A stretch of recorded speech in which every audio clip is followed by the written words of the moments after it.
In the sleepy village of St. Mary Mead, a sinister smuggling ring lurks beneath the surface, trafficking rare artifacts and silencing threats with murder.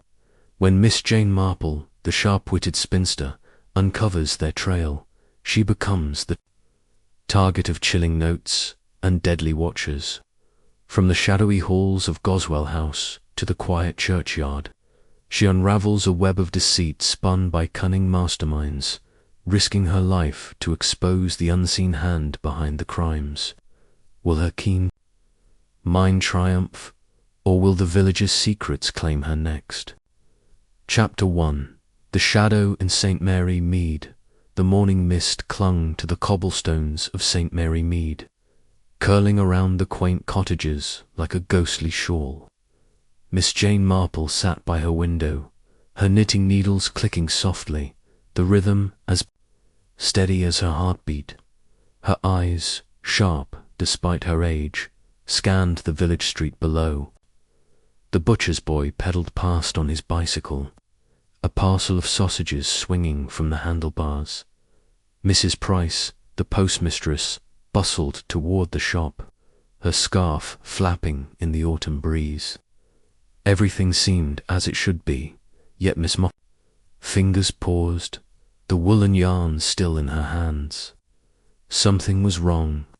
She couldn't place it, but the air felt heavy, as though the village held its breath. At 74, Miss Marple trusted her instincts. They had served her well through countless mysteries, from poisoned tea cakes to strangled vicars. Her mind, like her garden, was orderly, each observation planted and tended until it bloomed into understanding. She set her knitting aside and rose, smoothing her tweed skirt. The unease gnawed at her, a quiet whisper that refused to be ignored. She crossed to her writing desk, where a letter lay open, its edges slightly curled from the damp air. It was from her nephew, Raymond West, a writer with a flair for the dramatic. He had mentioned a new resident in St. Mary Mead, a Mr. Victor Langston, who had taken up residence at Goswell House, the old manor at the edge of the village. Raymond's letter was light, almost flippant, but one line stood out. He's a curious sort, Aunt Jane, keeps to himself, but there's something about him that makes the hairs on my neck stand up. Miss Marple frowned. Raymond was prone to exaggeration, but her own observations of Mr. Langston, brief as they were, echoed his unease. She had seen the man only once, striding through the village in a long black coat, his face half hidden by a scarf despite the mild weather. His eyes had met hers for a moment, and she had felt a chill, as though he had looked not at her, but through her. It was a sensation she hadn't experienced since the affair of the poisoned pen letters, when a killer had watched her every move. The village clock chimed 10, pulling her from her thoughts. She glanced at the street again. Mrs. Price had vanished into the post office, and the butcher's boy was a speck in the distance. But there, near the lich gate of St. Mary's Church, stood a figure, motionless, cloaked in shadow despite the rising sun. Miss Marple's breath caught. The figure was too far to identify, yet she felt its gaze, steady and unyielding, fixed on her cottage. She stepped back from the window, her heart quickening. It was absurd, she told herself, an old woman's fancy. Yet the feeling persisted, a certainty that someone was watching her, someone who knew her habits, her routines, her very thoughts. She shook her head, chiding herself. "Jane," she murmured, "you're letting Raymond's nonsense get to you." But she didn't return to the window. Instead, she busied herself with the morning's tasks, boiling the kettle, slicing bread for toast, and tidying her already immaculate parlour. By the time she sat down with her tea, the figure by the church was gone, or so she told herself. The day passed quietly. Miss Marple tended her roses, exchanged pleasantries with Mrs. Bantry over the garden wall, and attended a women's institute. Meeting where the topic of Mr. Langston inevitably arose. Mrs. Bantry, ever eager for gossip, leaned close, her eyes bright with curiosity. "Have you seen him, Jane? That Langston fellow? They say he's a recluse, but I saw him at the station last week, meeting a man with a scar across his cheek. Looked positively sinister." Miss Marple smiled faintly. "People often look sinister when we know little about them, Dolly. He's likely just a private man." Mrs. Bantry huffed. "Private or not, I don't like it. Goswell House has been empty too long, and now this stranger moves in, with no introductions, no connections.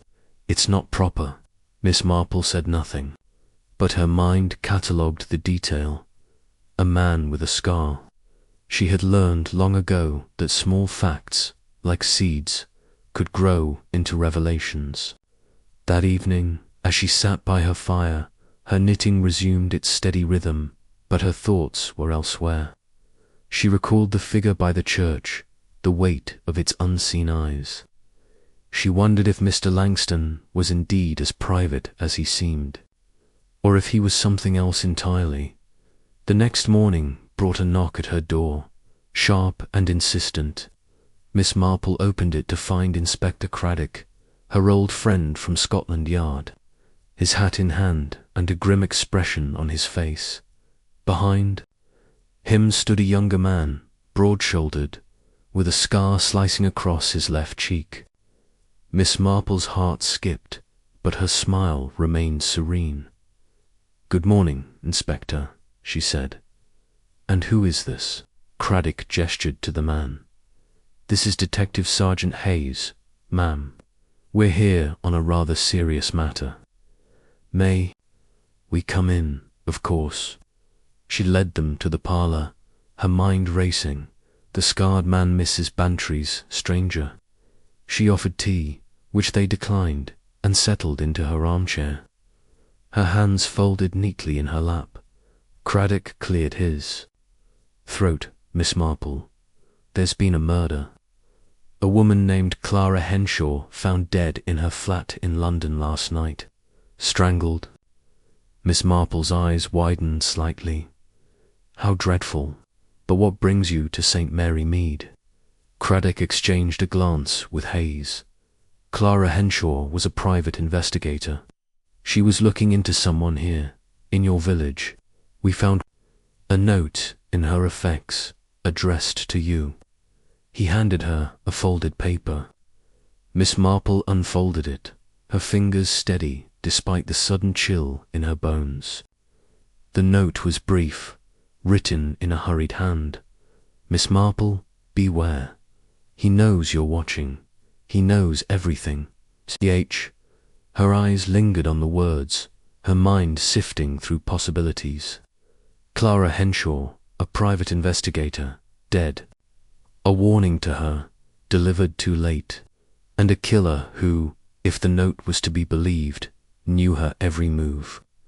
She looked up at Craddock, her expression calm but her mind alert. Who was she investigating? She asked. Craddock hesitated. Where? Not certain, but her last known contact was Victor Langston. She was seen at Goswell House 3 days ago. Miss Marple nodded slowly, as if absorbing a trivial piece of news. Inside, her thoughts spun. Langston, the man in the black coat, the figure by the church, and now a dead woman who had tried to warn her. She glanced at Sergeant Hayes, whose scarred face was unreadable, his eyes fixed on her with an intensity that felt almost personal. Miss Marple, Craddock said, leaning forward, I know you've helped us before, but this is different. If this killer is targeting you, we need you to be careful. No sleuthing, no questions. Leave this to us. She smiled, her eyes crinkling with warmth that belied the steel beneath. Of course, Inspector. I'm just an old woman who knits and gardens. What could I possibly do? Craddock sighed, knowing better. Hayes, however, said nothing, his gaze never leaving her. As they left, Miss Marple stood at her door, watching them disappear down the lane. The mist had lifted, but the air felt colder. Now, sharper.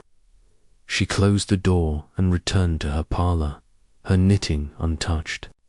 The note lay on her desk, its words a quiet challenge. He knows you're watching.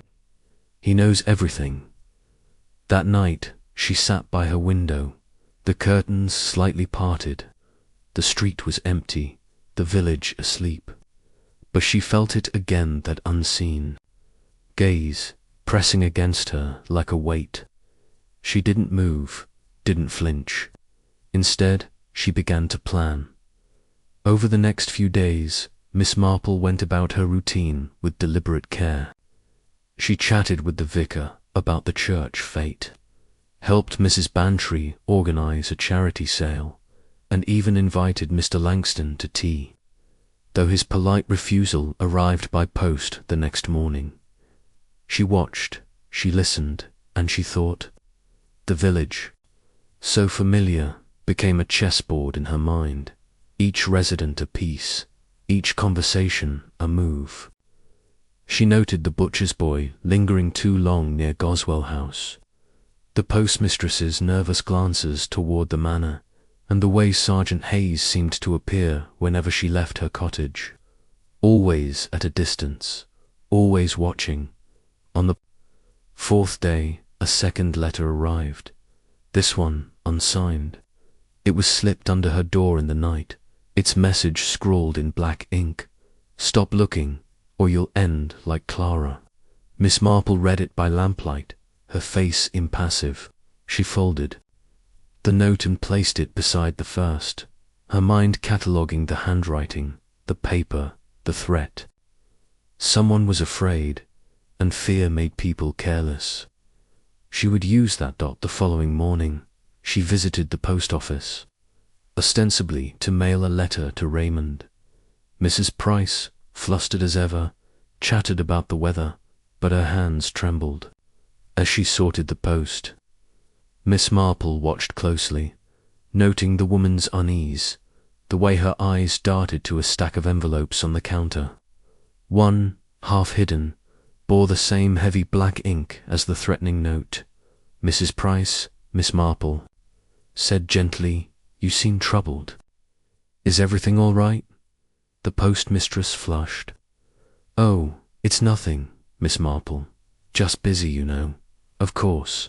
Miss Marple smiled, but her mind was elsewhere. She left the post office and walked toward Goswell House, her pace slow but purposeful. The manor loomed at the edge of the village, its windows dark, its gardens overgrown. She didn't approach the gate, but stood across the lane, her umbrella shielding her from the light drizzle. She felt the weight of eyes. Again, though no one was visible. Not yet. That evening, she invited Inspector Craddock for tea, knowing he'd bring Hayes. Over scones and Darjeeling, she steered the conversation lightly, dropping hints about the villagers' mood, the whispers about Langston. Craddock was guarded, but Hayes was silent, his scar stark under the lamplight. Miss Marple watched him, her instincts humming. There was something about him, something beyond the scar, beyond his role as a detective. She couldn't place it, but she would. As they left, she handed Craddock a list of names villagers she'd observed acting oddly. "Just a thought," she said airily. "You might find it useful." Craddock took it with a wry smile, but Hayes's eyes lingered on, her sharp and unblinking.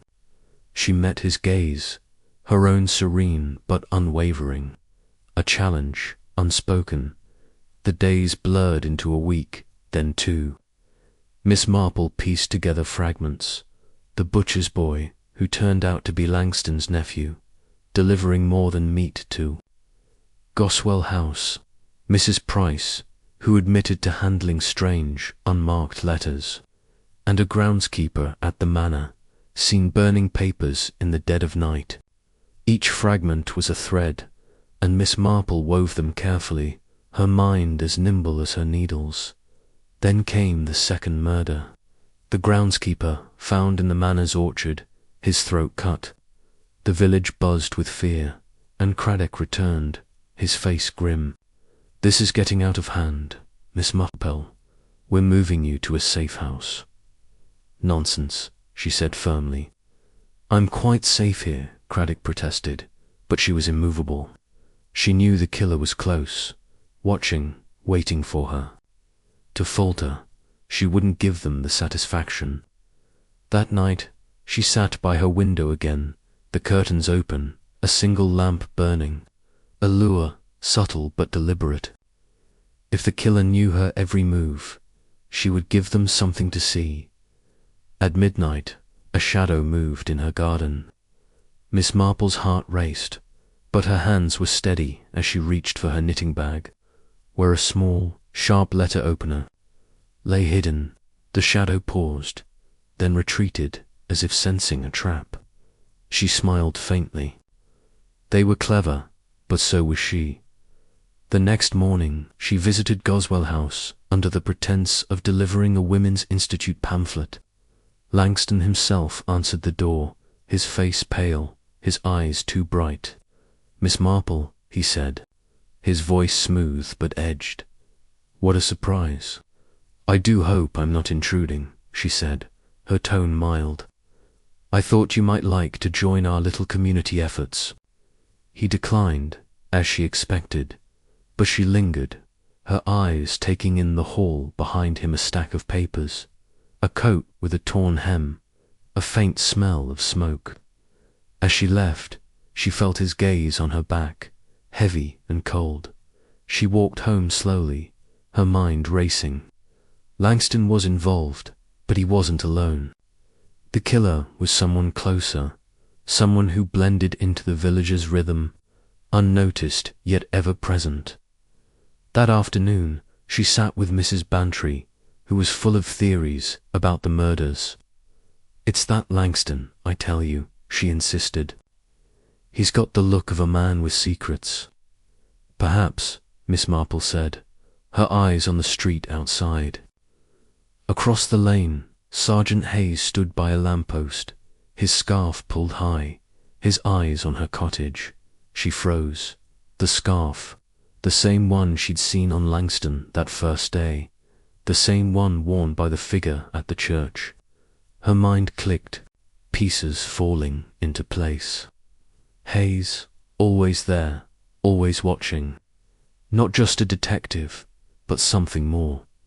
She excused herself and returned home, her heart pounding. She needed proof, something to tie Hayes to the murders. She began to write a letter to Craddock, her hand steady despite the fear creeping up her spine. She outlined her suspicions, the scarf, the timing, the way Hayes seemed to anticipate her. Every move, as she sealed the envelope, a floorboard creaked outside her parlour. She froze, the letter opener in her hand. The door opened, and Hayes stood there, his scar gleaming in the dim light. "Miss Marple," he said softly, "you're too clever for your own good." She smiled, her voice calm. "And you, Sergeant, are not as clever as you think." What followed was a dance of words, each probing the other, Miss Marple's mind racing to stay ahead. She knew help was coming. Craddock, alerted by her earlier hints, would be here soon. She only needed to stall. She spoke of the village, the murders, the scarf, watching Hayes's face for a crack in his composure. It came when she mentioned Clara Henshaw's note, his eyes narrowing, his hand twitching toward his pocket. "You think you know everything," he said, his voice low, "but you don't know me." "I know enough," she replied, her grip tightening on the letter opener. The clock ticked. The room silent but for their breathing. Then footsteps on the path outside. Craddock's voice calling her name. Hayes hesitated, and in that moment Miss Marple knew she'd won. The door burst open, and Craddock stormed in, 2 constables behind him. Hayes didn't resist as they cuffed him, his eyes still on Miss Marple, a mix of rage and respect. Later, as Craddock explained, the pieces fell into place. Hayes had been Langston's accomplice, a rogue detective hired to silence Clara Henshaw, who had uncovered Langston's ties to a smuggling ring. The groundskeeper had been a loose end, killed to keep him quiet.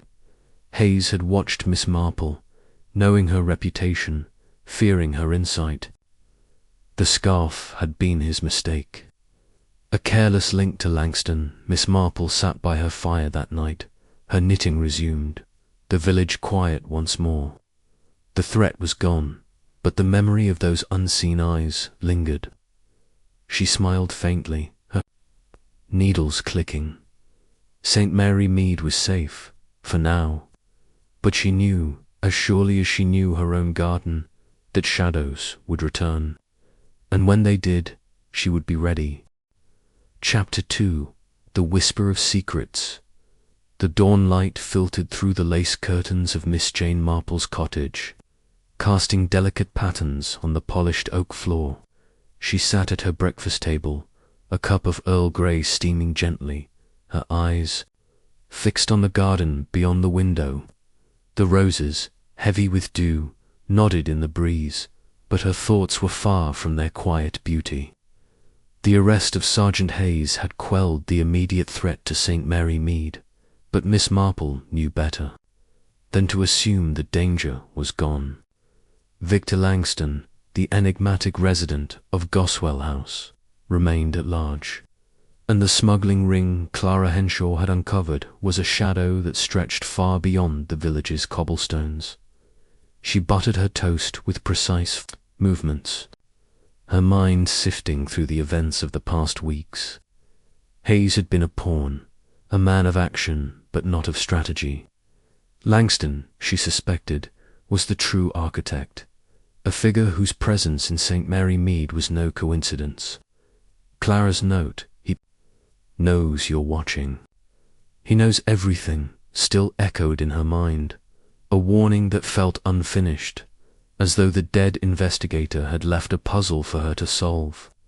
Miss Marple's fingers paused, the knife hovering above her toast. She recalled the stack of papers in Langston's hall, the torn coat, the faint smell of smoke. Details, small but insistent, like thorns catching on a sleeve. The village clock chimed 7, pulling her from her reverie. She rose, smoothing her cardigan, and prepared for the day. Her routine was a shield, a way to maintain order while her mind worked its quiet alchemy. She would attend the church sewing circle, visit the greengrocer, and perhaps call on Mrs. Bantry, whose knack for gossip often yielded unexpected gems. But beneath these mundane tasks lay a deeper purpose: to watch, to listen, and to draw the threads of the mystery tighter. As she stepped onto the lane, the air was crisp, carrying the scent of damp earth and wood smoke. St. Mary Mead stirred slowly, its residents emerging like actors in a familiar play. The milkman rattled past with his cart, nodding to her with a cheerful morning, Miss Marple. She returned the greeting, her eyes noting the fresh mud on his boots, unusual for a man who rarely left the paved streets. A small detail, but she tucked it away, her mind a ledger of such observations. At the sewing circle, held in the church hall, the conversation buzzed with the recent scandal. Mrs. Clement, the vicar's wife, leaned close, her needle pausing mid-stitch. "Jane, can you believe it? A detective, of all people, turned murderer. And in our village," Miss Marple threaded her needle, her expression mild. "It's shocking, Margaret, but people are rarely what they seem. Even those we trust." Mrs. Bantry, seated across the table, snorted. "Trust. I wouldn't trust that Langston fellow as far as I could throw him. Have you seen his eyes? Like a hawk's, always watching." The other women nodded, their voices a chorus of speculation. Miss Marple listened, her hands busy with her stitching, her ears attuned to every word. Mrs. Price, the postmistress, was quieter than usual, her fingers fumbling with her thread. Miss Marple noted the dark circles under her eyes, the nervous twitch of her mouth.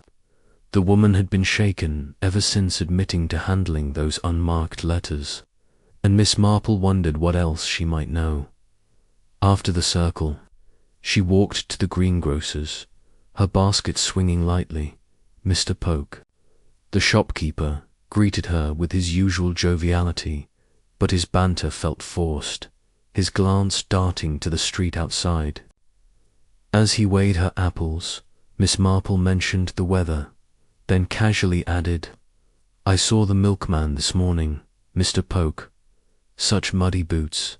Has he been taking new routes?" Poke's hand jerked, an apple rolling off the scale. "Muddy? Oh, likely just the lanes, miss. Wet this time of year." He laughed, but it was brittle, and Miss Marple's smile hid her satisfaction. Another thread, thin but promising. Back at her cottage, she prepared a light lunch, her thoughts returning to Langston. Inspector Craddock had assured her that Scotland Yard was investigating Goswell House, but she knew official channels moved slowly, hampered by protocol and paperwork. Langston, if he was as clever as she suspected, would use that time to cover his tracks. She needed to act, but carefully, lest she draw the attention of whoever else was watching. For she was certain someone was. The sensation of unseen eyes had returned, fainter since Hayes's arrest, but persistent, like a whisper at the edge of hearing.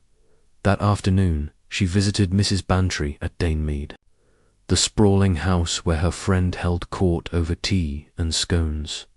Mrs. Bantry was in fine form, her theories about Langston growing wilder with each retelling.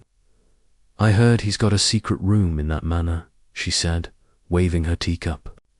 "Full of smuggled goods, or worse." Miss Marple sipped her tea, her eyes crinkling with amusement. "A secret room, Dolly. You've been reading too many of Raymond's novels." Mrs. Bantry huffed, but her grin was unabashed. "Laugh if you like, Jane, but there's something off about that place. My gardener saw lights in the attic last night, flickering like signals." Miss Marple's cup paused at her lips. "Lights, you say? How curious." She steered the conversation elsewhere, but her mind latched onto the detail. Lights in the attic, papers burned in the orchard, a torn coat.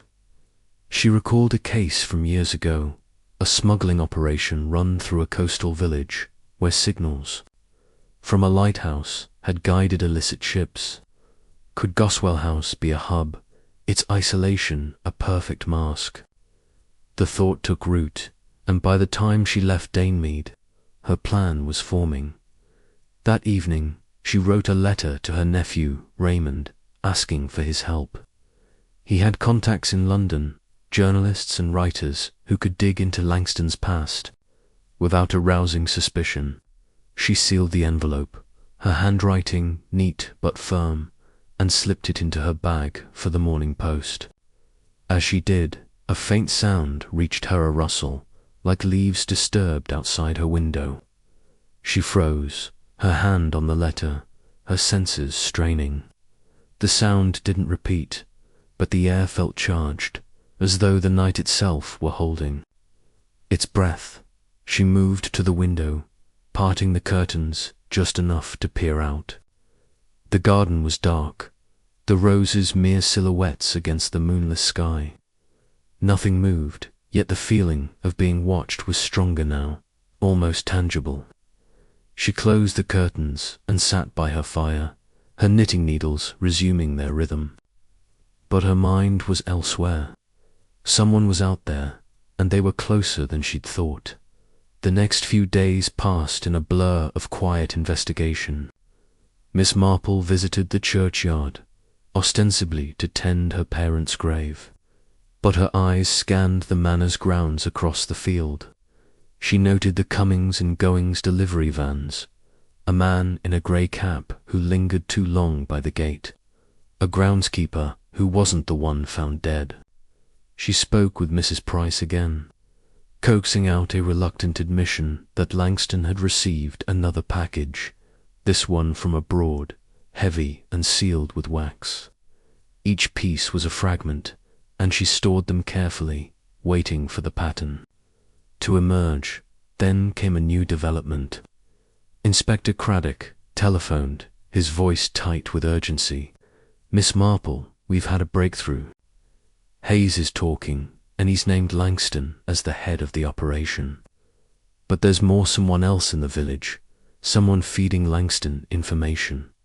We don't know who." Miss Marple's heart quickened, but her voice was calm. "That's troubling, Inspector. Have you any suspects?" "Not yet," he admitted, "but we're watching Goswell House closely. I need you to stay out of this, ma'am. It's too dangerous." "Of course," she said, her tone serene. But as she hung up, her mind was racing. A traitor in the village, someone she passed daily, someone who smiled and chatted while feeding secrets to a killer. She thought of the milkman's muddy boots, Polk's nervous glance, Mrs. Price's trembling hands. Any of them, or none. She needed to tread carefully, for the net was tightening, and she was at its center. That night she received another letter, slipped under her door as before. The handwriting was the same, the ink black and bold. "You're digging too deep, old woman. Back off, or you'll drown." She read it by lamplight, her face impassive, though her pulse raced. The threat was crude, but its timing was telling. She was close, and they knew it. She placed the letter with the others, her resolve hardening. Fear was a tool, and she would not let it master her. The next morning she visited Goswell House again, this time with a basket of preserves, a neighbourly gesture that masked her true intent. Langston was absent, but a butler, new and stiffly formal, took the basket with a murmured thanks. Miss Marple lingered, her eyes sweeping the hall. The coat was gone, but the papers remained, now neatly filed in a leather case. She noted a faint scratch on the floor, as though something heavy had been dragged across it. As she left, she felt the butler's gaze, cold and assessing, and knew she'd been marked. Back home, she sat with her knitting, her mind weaving the threads together. The milkman, Polk, Mrs. Price, the butler, the man in the grey cap. Lights. In the attic, burned papers, a sealed crate, and Langston, always Langston, a shadow at the heart of it all. She recalled a conversation with Raymond years ago about a smuggling ring that used coded messages hidden in everyday items, letters, packages, even groceries. Could the villagers' deliveries be a front? The thoughts sent her to her desk, where she began to list every delivery she'd observed, every parcel, every van, every crate. As she wrote, a knock came at the door. She opened it to find the milkman, his cap pulled low, a bottle in hand. "Morning, miss," he said, his smile too wide. "Extra pint today. Thought you'd need it." She thanked him, her eyes on his. Boots clean muddy, but with a faint trace of ash, like the smell from the orchard. She closed the door, her heart pounding, and added the detail to her list. The milkman delivering more than milk. She needed proof, but the net was tightening, and she was close. That afternoon, she called on the vicar, Mr. Clement, under the guise of discussing the church fete. He was genial, as always, but his study was a trove of Clouser parish record. Book open, a name circled. Thomas Henshaw. Miss Marple's breath caught. Henshaw, Clara Henshaw's brother, perhaps, or father. She memorized the name, her questions about the fate a gentle smokescreen, back home. She wrote to Raymond again, asking him to trace Thomas Henshaw and any link to Clara or Langston. As she sealed the letter, a shadow moved in her garden, swift and silent. She froze, her hand on the letter opener, her senses alert. The shadow paused, then vanished, but the air was heavy, the feeling of eyes on her. She didn't move, but her mind was set. She would draw them out tonight. That night she sat by her window, the curtains open, a lamp burning low. She knitted, her hands steady, but her mind was a storm, every sound a signal, every shadow a threat. At 1 o'clock, a figure appeared, cloaked in black, moving through her garden. She gripped the letter opener, her heart racing, but she didn't flinch. The figure approached the window, paused, then tapped the glass once, twice, deliberate. Miss Marple, a voice whispered, low and rough, "You're out of time." She rose, her voice calm, "And you're in over your head, my dear." The figure froze, then laughed, a sound that chilled her blood. Footsteps crunched outside, and the vicar's voice called her name. The figure fled, and Miss Marple opened the door to Mr. Craddock, his face grim, flanked by constables. "We saw him," he said. "We've got men in the lanes. You're coming with us, now." She nodded, but her mind was elsewhere. The voice familiar, like Polk's, but sharper, like the butler's.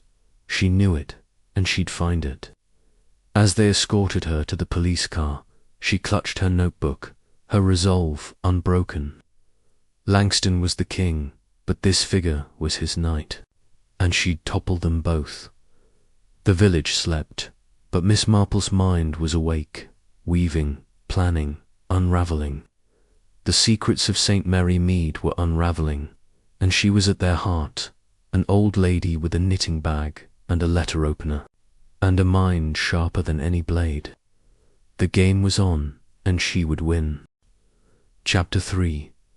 The tangled web. The police car rumbled through the dark lanes of St. Mary Mead, its headlights slicing through the mist that clung to the hedgerows.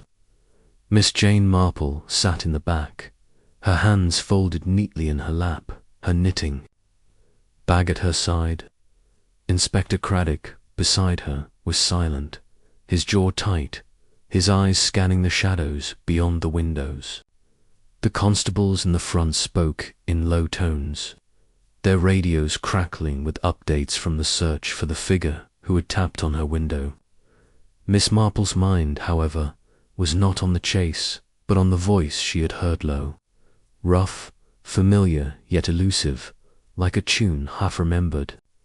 It was a thread, and she would follow it, no matter where it led. The car pulled into the yard of the police station, a squat building on the outskirts of the village. Craddock helped her out, his hand firm but gentle. "You'll stay here tonight, Miss Marple," he said. "We've got a room prepared. It's not much, but it's safe." She smiled, her eyes crinkling. "You're very kind, Inspector, but I'm quite comfortable at home. Surely this is unnecessary." Craddock's expression hardened. "With respect, ma'am, you're a target. That figure in your garden wasn't there for a friendly chat.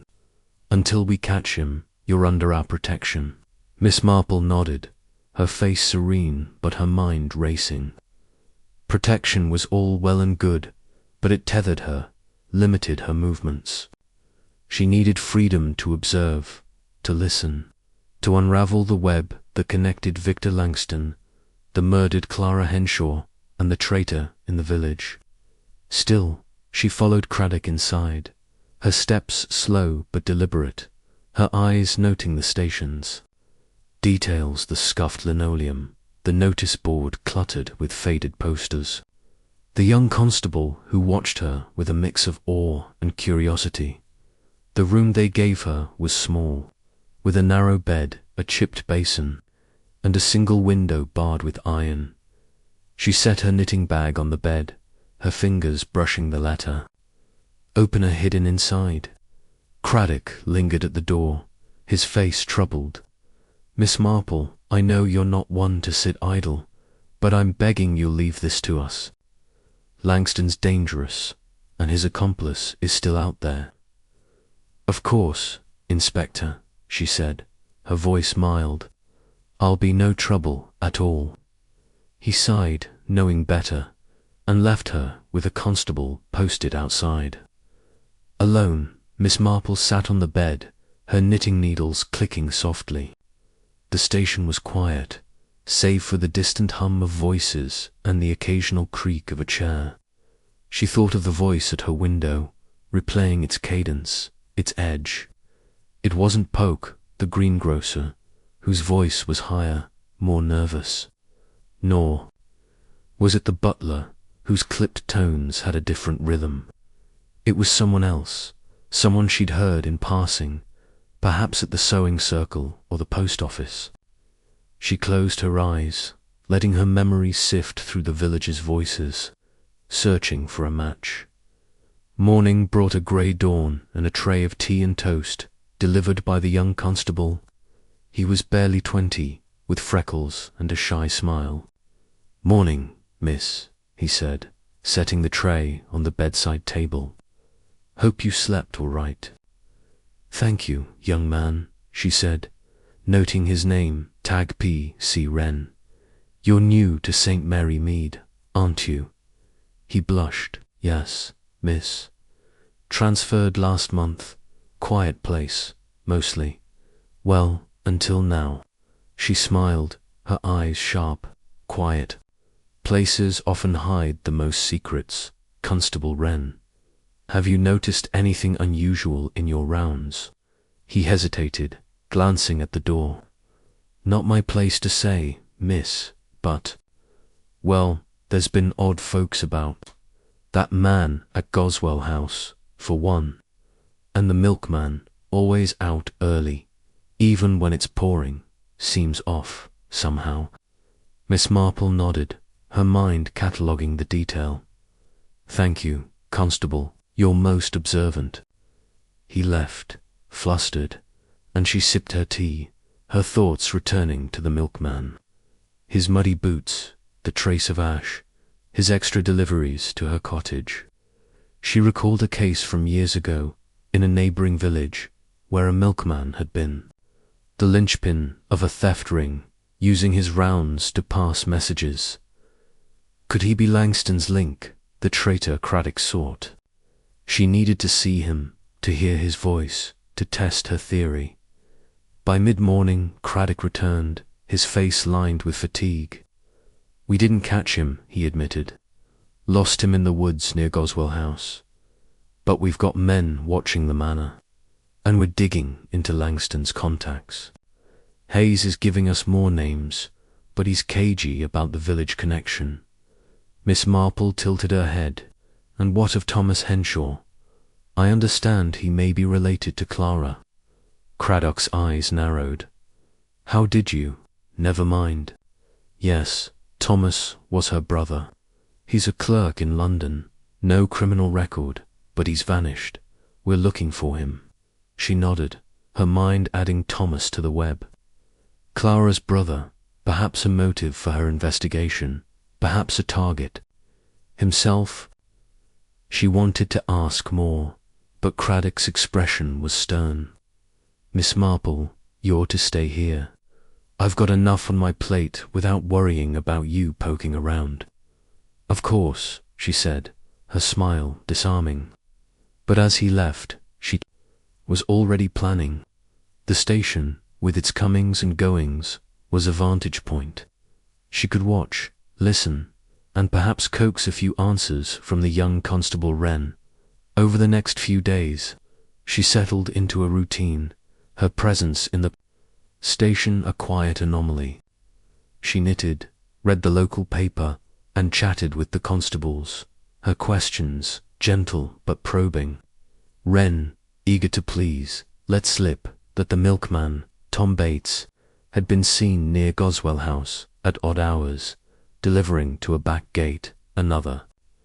Constable mentioned a stranger in a grey cap, spotted near the church, who matched the description of the man Miss Marple had seen. She stored each detail, her mind a loom weaving the threads into a pattern. On the third day, she persuaded Wren to let her step outside for air, under his watchful eye. The station yard was quiet, but she noticed a delivery van parked across the road, its driver obscured by a newspaper. She recognized the vanet had been at Goswell House the week before. As she strolled, her umbrella tapping the ground, she felt the familiar weight of eyes on her. She paused, pretending to admire a patch of daisies, and glanced at the van. The newspaper lowered, revealing a face Tom Bates, the milkman. His eyes locked on hers. Her heart quickened, but she smiled, nodding as if greeting an old friend. He froze, then raised the paper again, but the damage was done. His voice, she realized, was the one from her window ruff, low, with a faint burr she hadn't placed until now. She returned to the station, her mind racing. Bates was the link, the traitor, feeding Langston her movements, her inquiries. But why, and how deep did his role go? That evening, she wrote a note to Craddock, outlining her suspicions about Bates. She handed it to Wren, asking him to deliver it personally. "It's just a little thought," she said, her tone light. "No need to fuss." Wren nodded, but his eyes were curious. "You're a sharp one, miss. My gran said you solved a murder once, just by watching people." Miss Marple chuckled. "Your gran exaggerates, I'm sure. I only notice what others overlook." Alone again, she sat by her window, the bars casting shadows across her knitting. The station was a cage, but it was also a stage, and she was playing her part. She knew Bates would act soon, his nerves shaken by her recognition. She needed to be ready. The next morning, a commotion broke the station's quiet. A constable burst in, breathless. "Sir, we've got a body. In the orchard at Goswell House, same as before." Craddock, who had been reviewing files, swore under his breath. "Who is it?" "Tom Bates, sir. Throat cut, just like the groundskeeper." Miss Marple's needles paused, her heart sinking. Bates, dead. The link severed before she could question him. She met Craddock's eyes, seeing her own thoughts mirrored there. Langston was tying up loose ends, and the net was tightening round them all. She insisted on staying at the station, despite Craddock's offer to move her to a safer location. "I'm quite comfortable here," she said, her voice firm. But her mind was a storm, piecing together the fragments. Bates had been the voice at her window, the traitor in the village. His death meant Langston was cleaning house, eliminating anyone who could expose him. But who else was involved? The butler, the man in the grey cap. Or someone closer, someone she hadn't yet seen. That afternoon, she coaxed Wren into fetching the parish records from the church, claiming a need to settle a historical question for the Women's Institute. When he returned, she pored over the pages, her eyes scanning for Thomas Henshaw. She found him a baptism record, 30 years old, listing him as the son of a local farmer, now deceased. Clara's brother, then, and a man with ties to St. Mary Mead.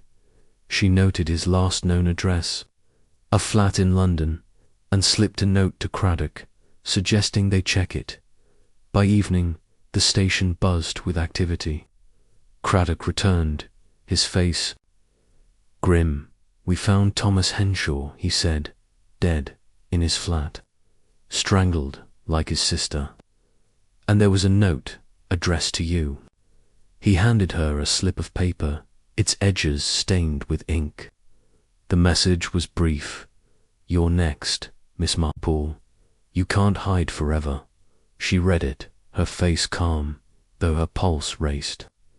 The handwriting matched the previous threats, but it wasn't Betsy's. She'd seen his signature on a delivery slip. Someone else was writing these, someone with access to Langston, someone still in the village. She folded the note, her mind working. "Inspector," she said, "have you checked the butler at Goswell House? He's new, and I noticed a scratch on the floor, as if something heavy was moved." Craddock frowned. "The butler, we've questioned him, but he's clean. No record." Chapter 4. The Masked Motive. The police station in St. Mary Mead was a hive of activity as the grey light of dawn seeped through its narrow windows. Miss Jane Marple sat in her temporary room, her knitting needles moving with their familiar rhythm. Though her mind was far from the soft wool in her hands, the capture of Gibbs, the man in the grey cap, had tightened the net around Victor Langston. But his words lingered in her thoughts. Someone close to you, the note writer, the true orchestrator of the threats against her, was still at large, hidden among the familiar faces of the village. Miss Marple's eyes, sharp as ever, scanned the barred window, as if the answer might appear in the mist beyond. Inspector Craddock had been up all night, interrogating Gibbs, whose confession had confirmed Langston's role as the head of a smuggling ring trafficking rare artifacts through Goswell House. But Gibbs swore he knew nothing of the notes, only that he'd been ordered to watch Miss Marple and, if necessary, silence her. The revelation of a second figure, someone embedded in the village, gnawed at Craddock, and he doubled the guard outside her room. Miss Marple, however, felt no safer. The threat was not in the shadows outside, but in the smiles and nods of those she passed daily. She sipped her morning tea, brought by Constable Wren, whose freckled face was now etched with worry. "Miss, you sure you're all right?" he asked, lingering by the door. "After last night, I mean. That Gibbs fellow gave me the creeps." Miss Marple smiled, her voice gentle. "I'm quite well, Constable, but tell me, have you noticed anyone acting oddly? Perhaps someone at the post office or the greengrocer's?" Wren scratched his head, his eyes thoughtful. "Well, Mrs. Price has been jumpy, more than usual. Dropped a whole tray of stamps yesterday, muttering about letters she shouldn't have seen. And Mr. Pock, he's been short with customers, keeps checking the back of his shop like he's expecting someone." She nodded, her mind cataloguing the details. Mrs. Price, with her trembling hands and nervous glances, had handled the threatening letters.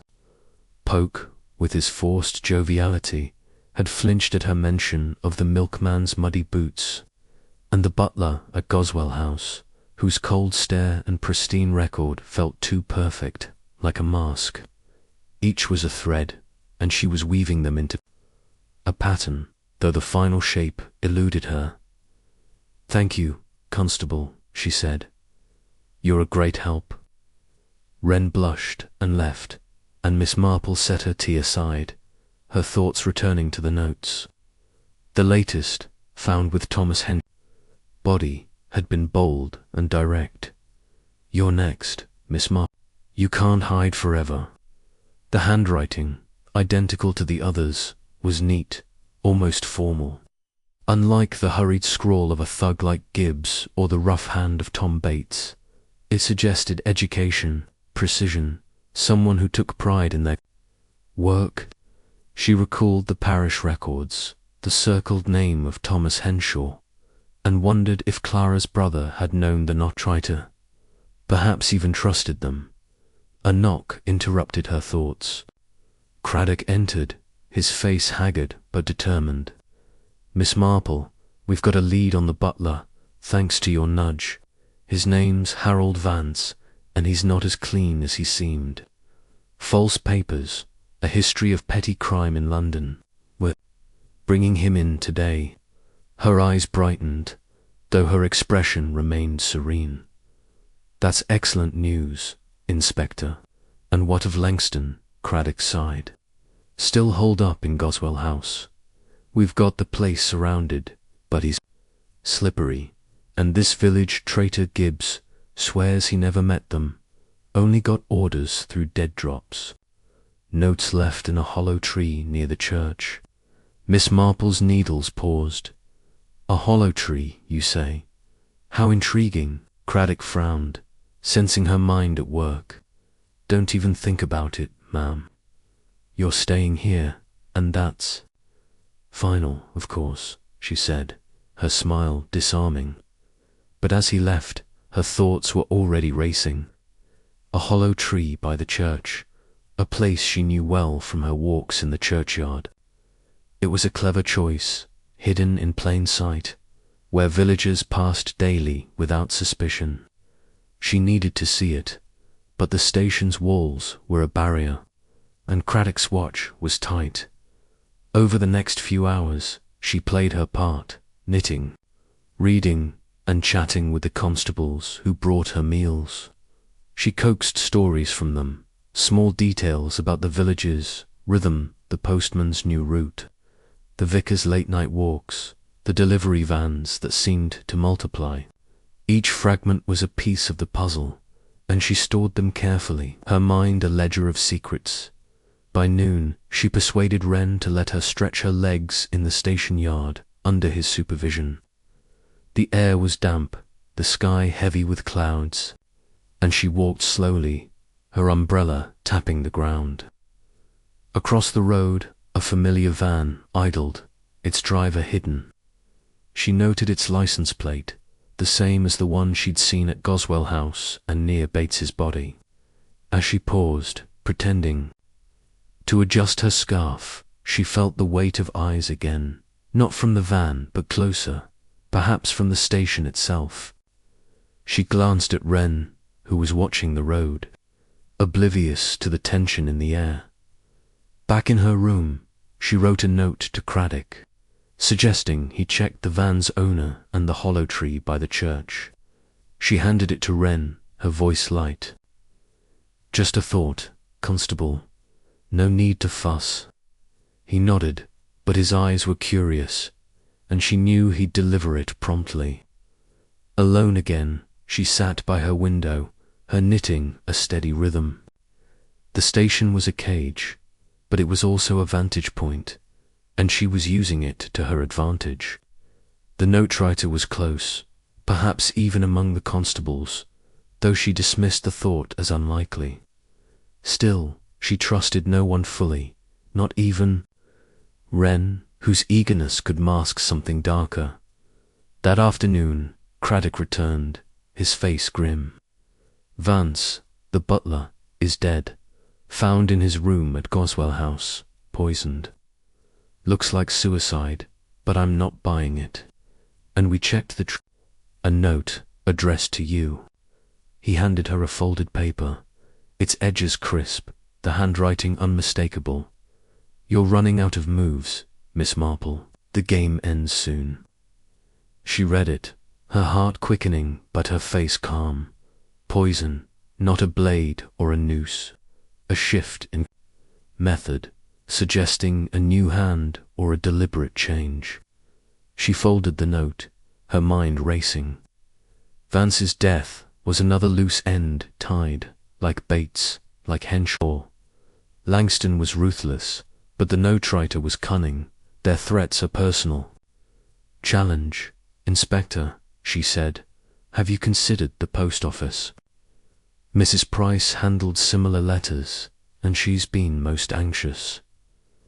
Craddock nodded. "We're bringing her in for questioning. But Miss Marple, you're not to interfere. This is getting uglier by the hour." "Of course," she said, her tone mild, but her mind was already planning. Mrs. Price was a weak link, her nerves frayed, her secrets spilling. If pressed, she might reveal the not-triator, or at least a clue to their identity. Miss Marple needed to be there, to watch her eyes, her hands, her tells. That evening, she staged a small act of rebellion. Feigning a headache, she asked Wren for a glass of water, insisting he fetch it from the kitchen. As he left, she slipped into the corridor, her steps silent on the linoleum. The station was quiet, the officers distracted by Vance's death and the new note. She reached the evidence room, its door ajar, and peered inside. On a table lay the notes, the photos, the case of papers from Goswell House. She scanned them, her eyes catching a detailer receipt for a delivery. Signed by Polk, dated the day Bates died. She froze, hearing footsteps, and slipped back to her room just as Wren returned. "Here's your water, miss," he said, oblivious to her absence. She thanked him, her mind racing. Polk linked to Bates, linked to Goswell House. His nervous glance, his forced cheer, could he be the no-triter, the traitor she needed? Proof, but the station's walls were closing in, and time was short. The next morning, Craddock brought news. "Mrs. Price cracked," he said. "Admitted to passing letters for Langston, but swears she didn't write them. Said she saw Polk with a man in a grey cap near the church the night Bates died." Miss Marple's needles paused. "Polk, you say? How interesting." Craddock frowned. "We're pulling him in, but Langston's still the key. We're raiding Goswell House tonight. You're staying here, ma'am. No arguments." She nodded, her face serene, but her mind was a storm. Polk the greengrocer, with his nervous eyes and quick hands. The receipt, the meeting with Gibbs, the link to Bates. He was part of it, perhaps the not-writer, perhaps more. She recalled a case from her youth, a shopkeeper who'd used his store as a front, hiding coded messages in grocery bags. Could Polk be doing the same, his deliveries a cover for Langston's orders? That afternoon, she wrote to her nephew, Raymond, asking him to trace Polk's past, any ties to Langston or smuggling. She sealed the letter, her hand steady, and gave it to Wren for the post. As he left, she felt the weight of eyes again, not from outside but within the station. She glanced at the door, half expecting to see a shadow, but it was empty.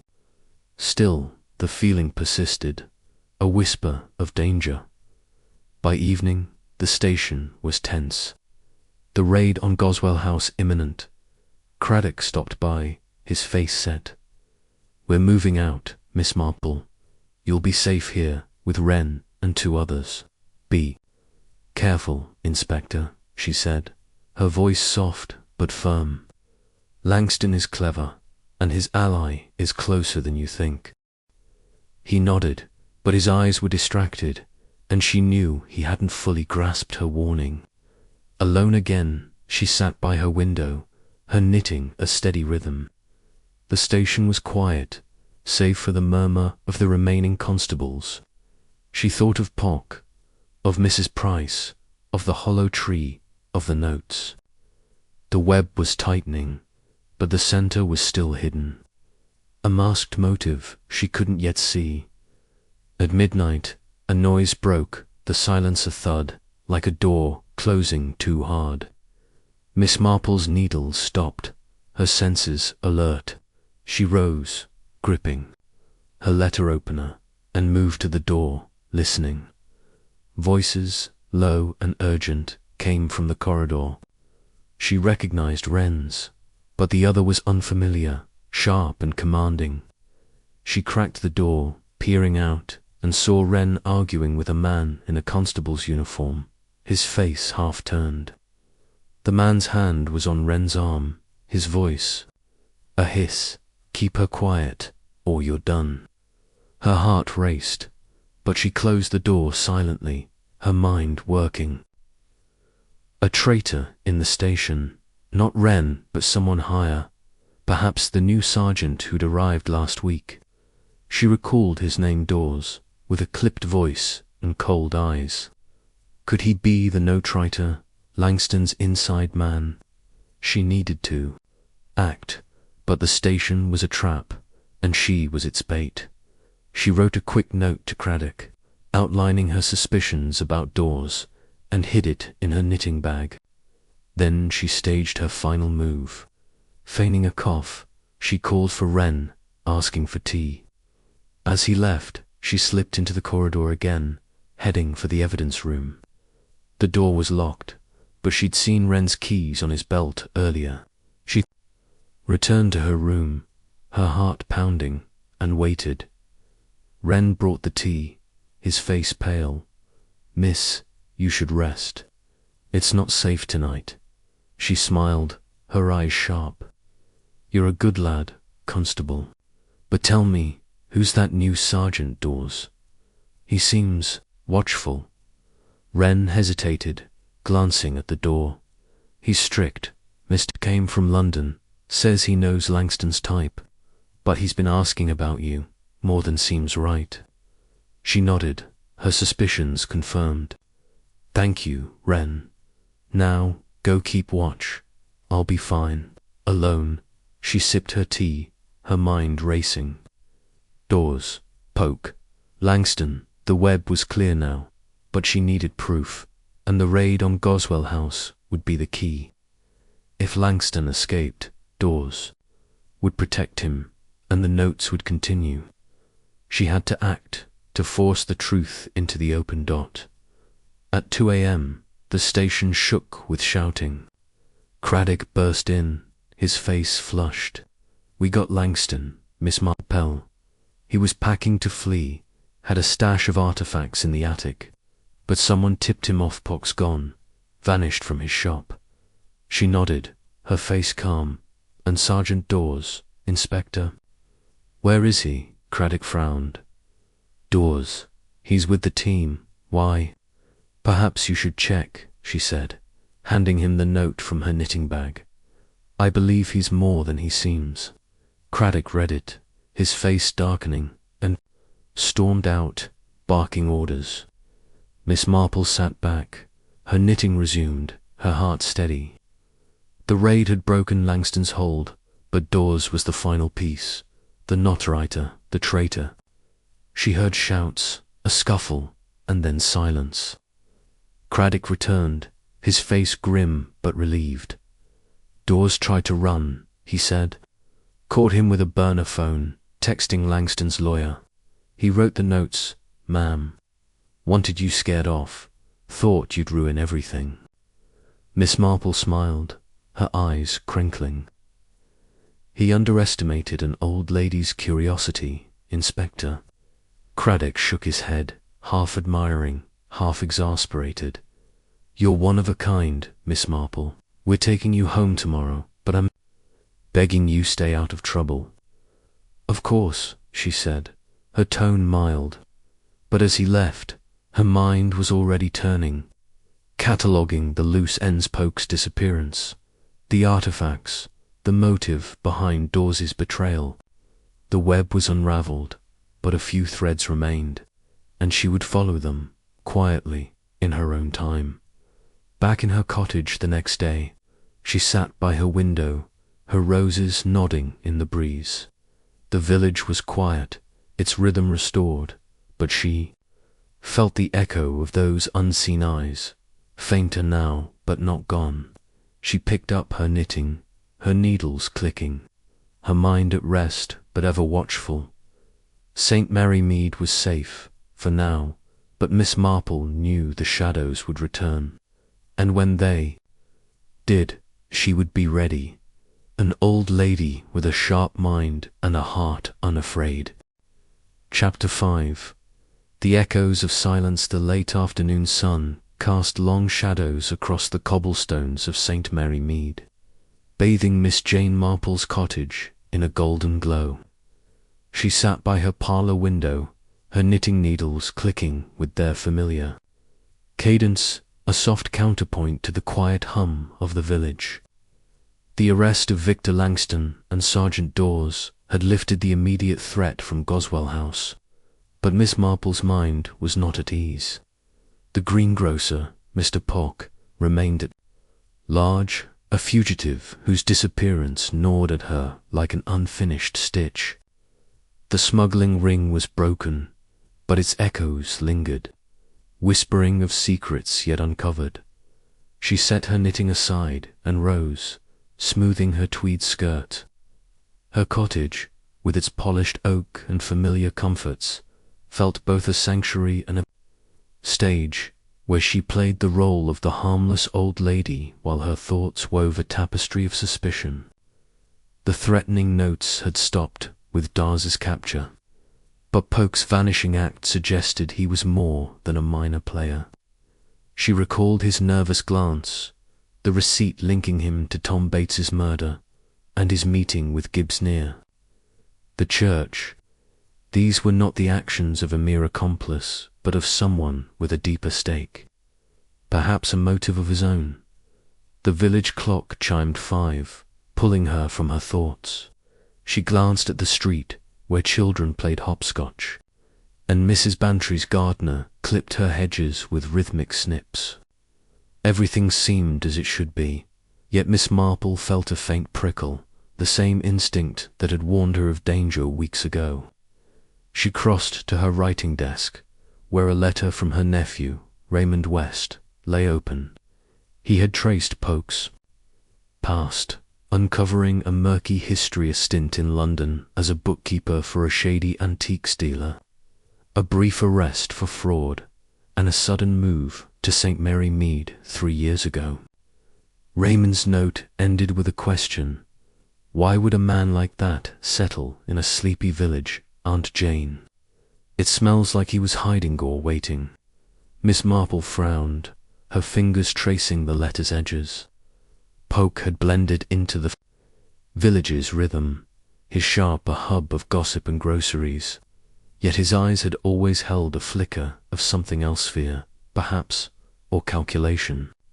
She wondered if he had been Langston's partner, not just his informant, and if his flight was a desperate bid to escape not only the police but something darker. She busied herself with her evening routine, boiling the kettle and slicing bread, for a light supper, but her mind was elsewhere. The artifacts smuggled through Goswell House, rare coins, jade figurines, medieval manuscripts had been catalogued by Scotland Yard, their origins traced to private collections across Europe. Clara Henshaw, the murdered investigator, had been closing in on the ring's source, and her brother Thomas had paid the price for her curiosity. Miss Marple suspected Poke knew that source, perhaps even guarded it, and his disappearance was a key to unlocking the final truth. A knock at her door startled her. She opened it to find Inspector Craddock, his hat in hand, his face lined with fatigue. Behind him stood Constable Wren, his freckled face earnest but tense. "Evening, Miss Marple," Craddock said. "May we come in?" "Of course," she said, leading them to the parlour. She offered tea, which they accepted, and settled into her armchair, her hands folded neatly. "What brings you, Inspector?" "Not more trouble, I hope." Craddock sighed, stirring his tea. "Trouble's the word, ma'am. We've had a sighting of Poke near Much Benham, 10 miles off. He was spotted at a petrol station, but he slipped away before we could nab him.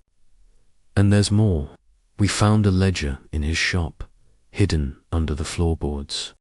It's coded, but it lists deliveries to Goswell House, dates matching the artifact shipments."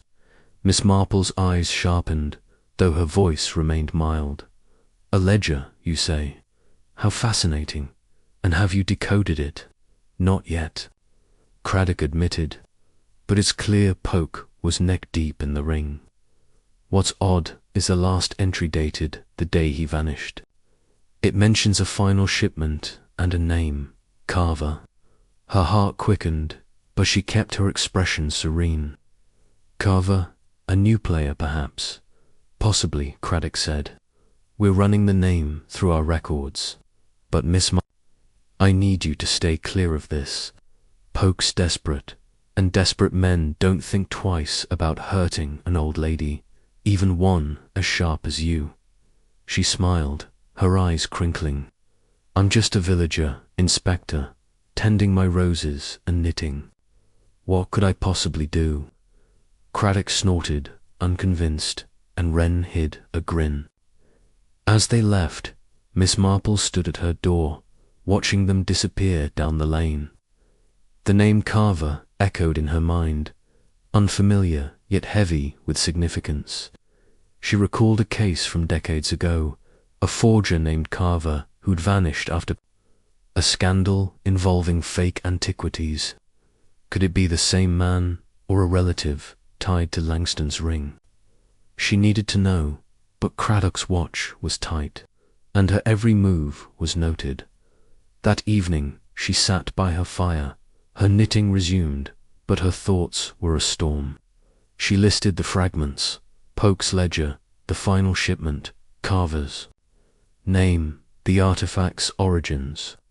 She thought of Mrs. Price, who had passed Langston's letters, and wondered if she knew more about Poke's role. The postmistress's nerves had betrayed her guilt, but perhaps also her fear of Poke, of Langston, or of Carver. Miss Marple decided to visit her tomorrow, under the guise of mailing a letter to Raymond. The night was quiet, save for the rustle of leaves outside her window. She felt the prickle again, fainter now but persistent, as though the village itself were watching. She parted the curtains, peering into the dark, but saw only her garden, the roses swaying in the breeze. Yet the feeling lingered, a whisper of danger, and she knew Poke's shadow was not far. The next morning she walked to the post office, her basket swinging lightly.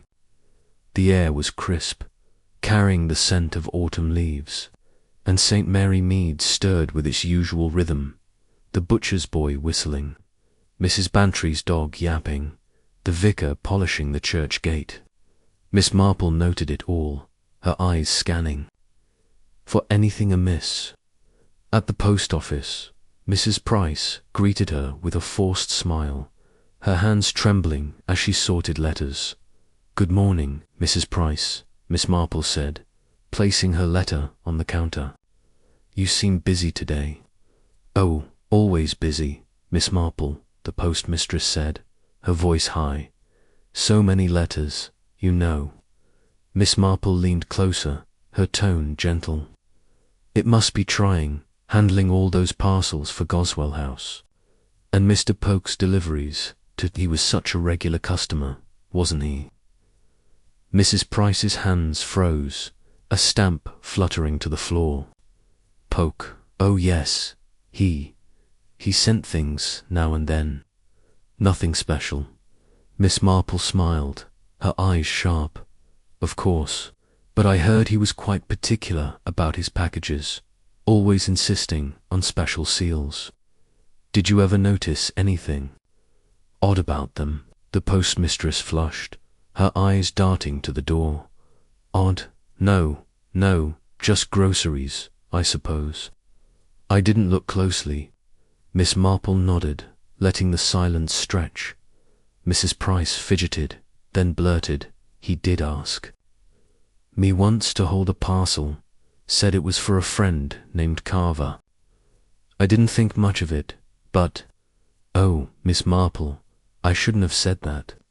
"It's quite all right," Miss Marple said, her voice soothing. "You've done nothing wrong. But if you remember anything else, you must tell Inspector Craddock. It's important, you know." Mrs. Price nodded, tears welling, and Miss Marple left, her mind racing. Carver again, linked to Poke, linked to the post office. She recalled the heavy, wax-sealed crate she'd heard about, delivered to Goswell House days before Bates's death. Could it be the final shipment, hidden by Pock before he fled? She needed to find it, but the village was a maze, and Pock's trail was cold. That afternoon, she visited Mrs. Bantry at Mead, hoping her friend's gossip might yield a clue. Over tea and scones, Mrs. Bantry was in high spirits, her theories about Poke as wild as ever. "I bet he's halfway to France by now, Jane, living off stolen gold. Did you see his shop? Boarded up like a haunted house." Miss Marple sipped her tea, her eyes crinkling. "Perhaps, Dolly, but I wonder where he went in such a hurry. Did your gardener ever see him near Goswell House, perhaps with a crate or a bag?" Mrs. Bantry frowned, tapping her chin. "Now you mention it, he did say something about Polk skulking near the Manor's orchard the night before he vanished, carrying a sack, heather-like, as if it was full of bricks." Miss Marple's cup paused at her lips. "A sack, you say? How curious." She steered the conversation to safer topics. But her mind was fixed on the orchard, the same place where Bates and the groundskeeper had been killed. Could Poke have hidden the final shipment there, a cache of artifacts too valuable to leave behind? She resolved to tell Craddock, but carefully, lest she draw attention to her own inquiries. Back home, she wrote a note to the inspector, suggesting he search the orchard for a buried sack or crate. She sealed it, her hand steady, and slipped it into her basket for the morning post. As she did, a faint sound reached her a creak, like a gate swinging in the wind. She froze, her senses alert, and moved to the window, parting the curtains. The garden was dark, the roses mere shadows, but a figure stood by the gate, motionless, cloaked in black. Her heart raced, but she didn't flinch. She recognized the stance, the slight tilt of the head. It wasn't Poke, but someone else, perhaps the mysterious Carver. She gripped her letter opener, hidden in her knitting bag, and waited. The figure paused, then retreated, melting into the night. She closed the curtains, her mind a storm. The watcher was back, and they were bold, unafraid of her light, her vigilance. The next day, she mailed her note to Craddock, her eyes scanning the street for the figure. The village seemed unchanged, but she felt its pulse, a quiet tension beneath the surface.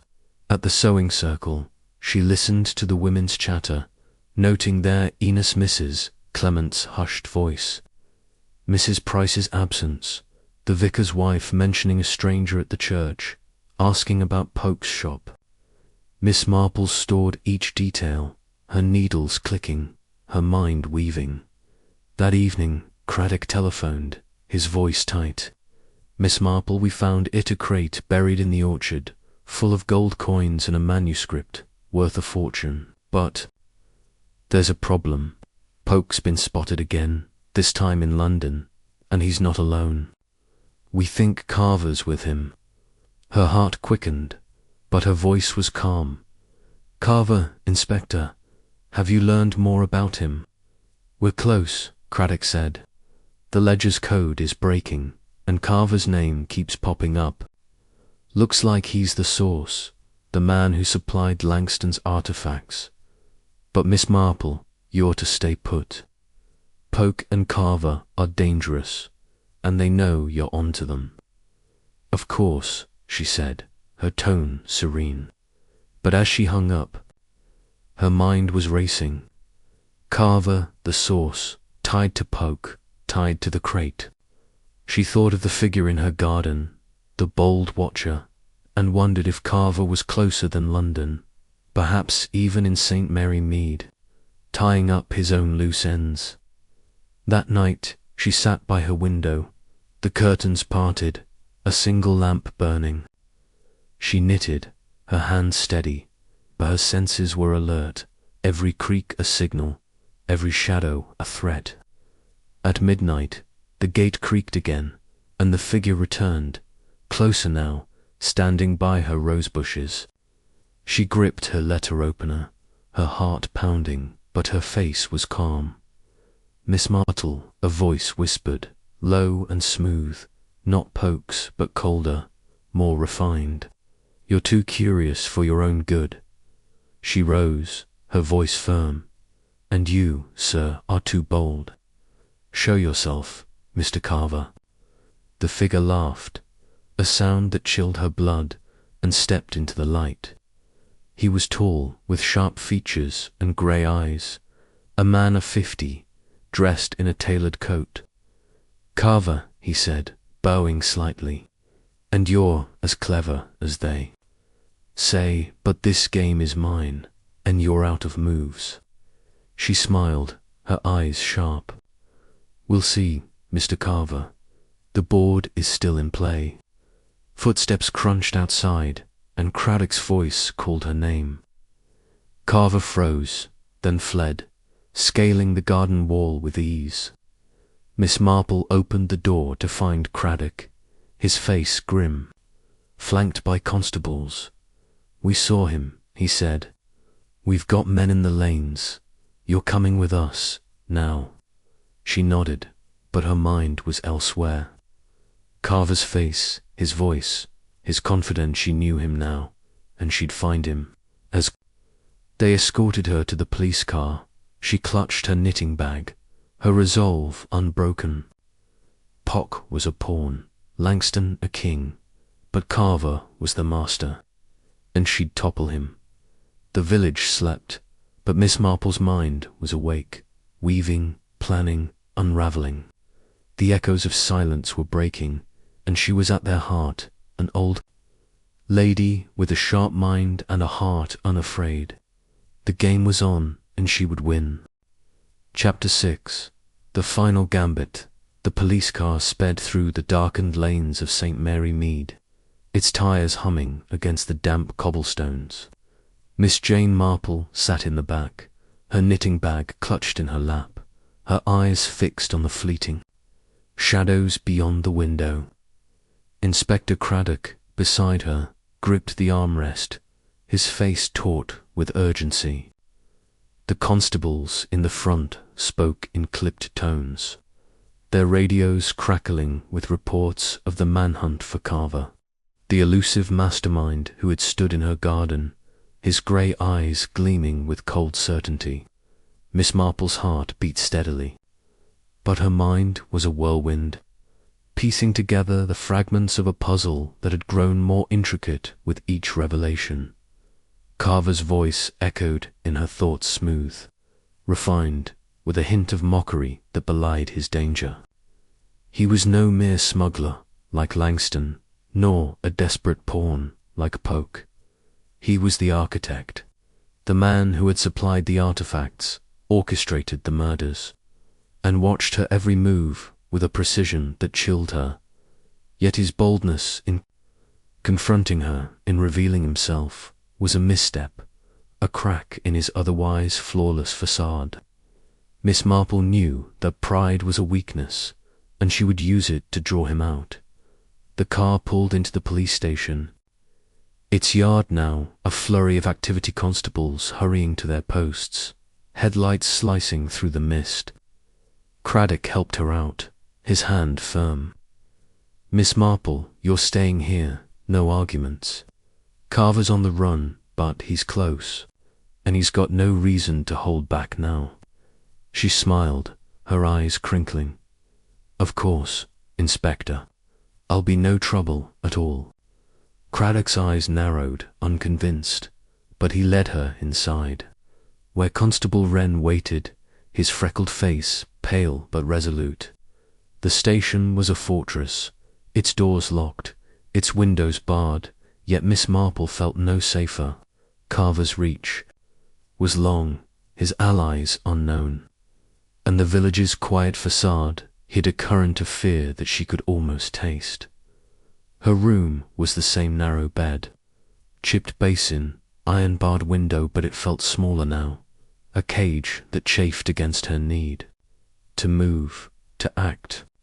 She set her knitting bag on the bed, her fingers brushing the letter opener hidden inside, a small but reassuring weight. Wren lingered at the door, his voice low. "Miss, you sure you're all right? That man in your garden, he looked like—" He meant business. Miss Marple nodded, her voice gentle. "I'm quite well, Constable. But tell me, have you seen anything odd tonight? Perhaps a stranger near the church, or a van that doesn't belong?" Wren hesitated, glancing down the corridor. "Not tonight, miss, but earlier, when we were patrolling, I saw a car parked near the orchard. Dark blue, no plates. Thought it was just kids, but now, maybe it was him." Her eyes sharpened, though her expression remained serene. "A dark blue car, you say? How observant you are, Constable. You must tell Inspector Craddock." Wren blushed and left, and Miss Marple sat on the bed, her knitting needles resuming their rhythm. A dark blue car, no plates, near the orchard where the crate of artifacts had been found. She recalled Carver's tailored coat, his air of wealth. A man would have a car, discreet but expensive, a perfect tool for slipping through the village unnoticed. She tucked the detail away, her mind weaving it into the tapestry of clues, Polk's ledger. The final shipment, Carver's name, the murders of Clara and Thomas Henshaw. The station buzzed with tension, voices echoing down the corridor as Craddock coordinated the search. Miss Marple listened, her ears attuned to every word. But her thoughts were on Polk. His disappearance was a loose thread, a man who knew too much, yet had fled rather than fight. She wondered if he was still with Carver, a reluctant ally, or if he had become another loose end. Like Bates or Vance, Raymond's letter had hinted at Polk's past as a bookkeeper for an antiques dealer could. That dealer had been Carver, or someone tied to him. The connection felt close, tantalizingly so, but it eluded her grasp. A knock broke her reverie. Craddock entered, his face grim but energized. "Miss Marple, we've got a lead. The car Wren mentioned it was spotted near Much Benham, abandoned. Inside, we found a map with St. Mary Mead circled, and a name scribbled on it, Eleanor Price." Miss Marple's needles paused, her heart quickening. "Mrs. Price, the postmistress." Craddock nodded. "We're bringing her in again. She's been holding out on us, and I want to know why. But ma'am, you're to stay here. Carver's out there, and he's got you in his sights." "Of course," she said, her voice mild. But her mind was racing. Mrs. Price, trembling and tearful, had admitted to passing Langston's letters, but her connection to Carver was new, a revelation that shifted the puzzle's pieces. Miss Marple recalled the postmistress's nervous hands, her blurted mention of Carver's parcel, her absence from the sewing circle. Was she a victim, coerced by fear, or something more a link to Carver, perhaps even a partner? Over the next few hours, Miss Marple played her part, knitting, sipping tea, and chatting with Wren, who brought her updates. Mrs. Price was in custody, sobbing but silent, refusing to speak without a lawyer. The map from the car had other markings, safe houses, drop points, all tied to the smuggling ring. Craddock was confident they were closing in, but Miss Marple felt the weight of time pressing against her. Carver was cunning, his every move calculated, and his confrontation in her garden suggested he was ready to end the game by midnight. The station was quieter, the search teams reporting in with no sign of Carver. Miss Marple sat by her window, the bars casting shadows across her knitting. She thought of the village, its familiar faces now tinged with suspicion. Mrs. Price, Poke, the vicar, even young Renage could hide a secret, a motive, a mask. She recalled a case from her youth, a village poisoned by betrayal, where the killer had been the least suspected, a quiet woman who smiled while she schemed. Could Mrs. Price be such a figure, her tears a performance? A faint sound reached her, a scratch, like a key turning in a lock. She froze, her needle still, her senses alert. The corridor was silent, but the air felt charged, as though the station itself held its breath. She rose, gripping her letter opener, and moved to the door, listening. Footsteps, soft but deliberate, approached, then stopped. A shadow passed. Under the door, lingering, then moved on. Her heart raced, but she didn't call out. Instead, she cracked the door, peering into the dim corridor. It was empty, but a faint smell lingered. Cologne, sharp and expensive, unlike the station's usual scent of coffee and dust. She closed the door, her mind racing. Carver, or someone tied to him, had been here, inside the station, she thought. Of Dawes, the traitor sergeant, and wondered if another mole remained, undetected. The next morning, Craddock brought news. Mrs. Price talked, he said, his voice tight. She's been working for Carver for years, passing messages, hiding parcels. Says he threatened her family, but I'm not sure I buy it. She mentioned a meeting tonight, at the old mill outside. The village Carver's supposed to be there, with Poke. Miss Marple's eyes brightened, though her expression remained serene. The old mill, Inspector. A bold choice, so close to the village. Too bold, Craddock said. We're setting a trap. But ma'am, you're staying here. No heroics, no sneaking out. Of course, she said, her smile disarming. But her mind was already planning. The old mill, abandoned for years, was a perfect hideout, sillated, with creaking timbers to mask footsteps, and a river to cover voices. She knew it from her walks, its crumbling walls a relic of the village's past. If Carver and Poke were meeting there, it was their final play. A desperate bid to escape or destroy evidence. That afternoon, she persuaded Wren to fetch the parish records again, claiming a need to settle a historical question. When he returned, she scanned the pages, her eyes catching a name: Ilana Carver, baptized 50 years ago, daughter of a local farmer.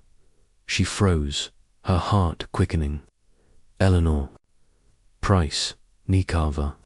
The postmistress was Carver's sister or cousin, a blood tie that explained her loyalty, her fear. She slipped a note to Craddock, suggesting he checked Mrs. Price's maiden name, and sat back, her knitting resumed. By evening, the station was a hive of preparation, constables checking weapons, Craddock barking orders. Wren stopped by, his face tense. Miss, they're moving out soon. You'll be safe here with me and one other. Thank you, Constable, she said, her voice gentle. But do keep an eye out. The station feels watchful tonight. Wren nodded, his eyes curious, and left. Alone, Miss Marple sat by her window, her knitting a steady rhythm. She thought of Carver's grey eyes, his mocking laugh, and Mrs. Price's trembling hands. The web was clear. Now Carver, the master, Poke the fugitive, Mrs. Price the link. But the cologne in the corridor nagged at her, a detail that didn't fit. She recalled the vicar, Mr. Clement, wearing a similar scent at the church, fate, and wondered if he, too, was part of the game at 10 o'clock. A commotion broke the silent shouts, footsteps, a door slamming. Miss Marple rose, her letter opener in hand, and moved to the door, listening. Wren's voice, high with panic, echoed down the corridor. He's here, inside. Her heart pounded, but she stayed calm, cracking the door to peer out.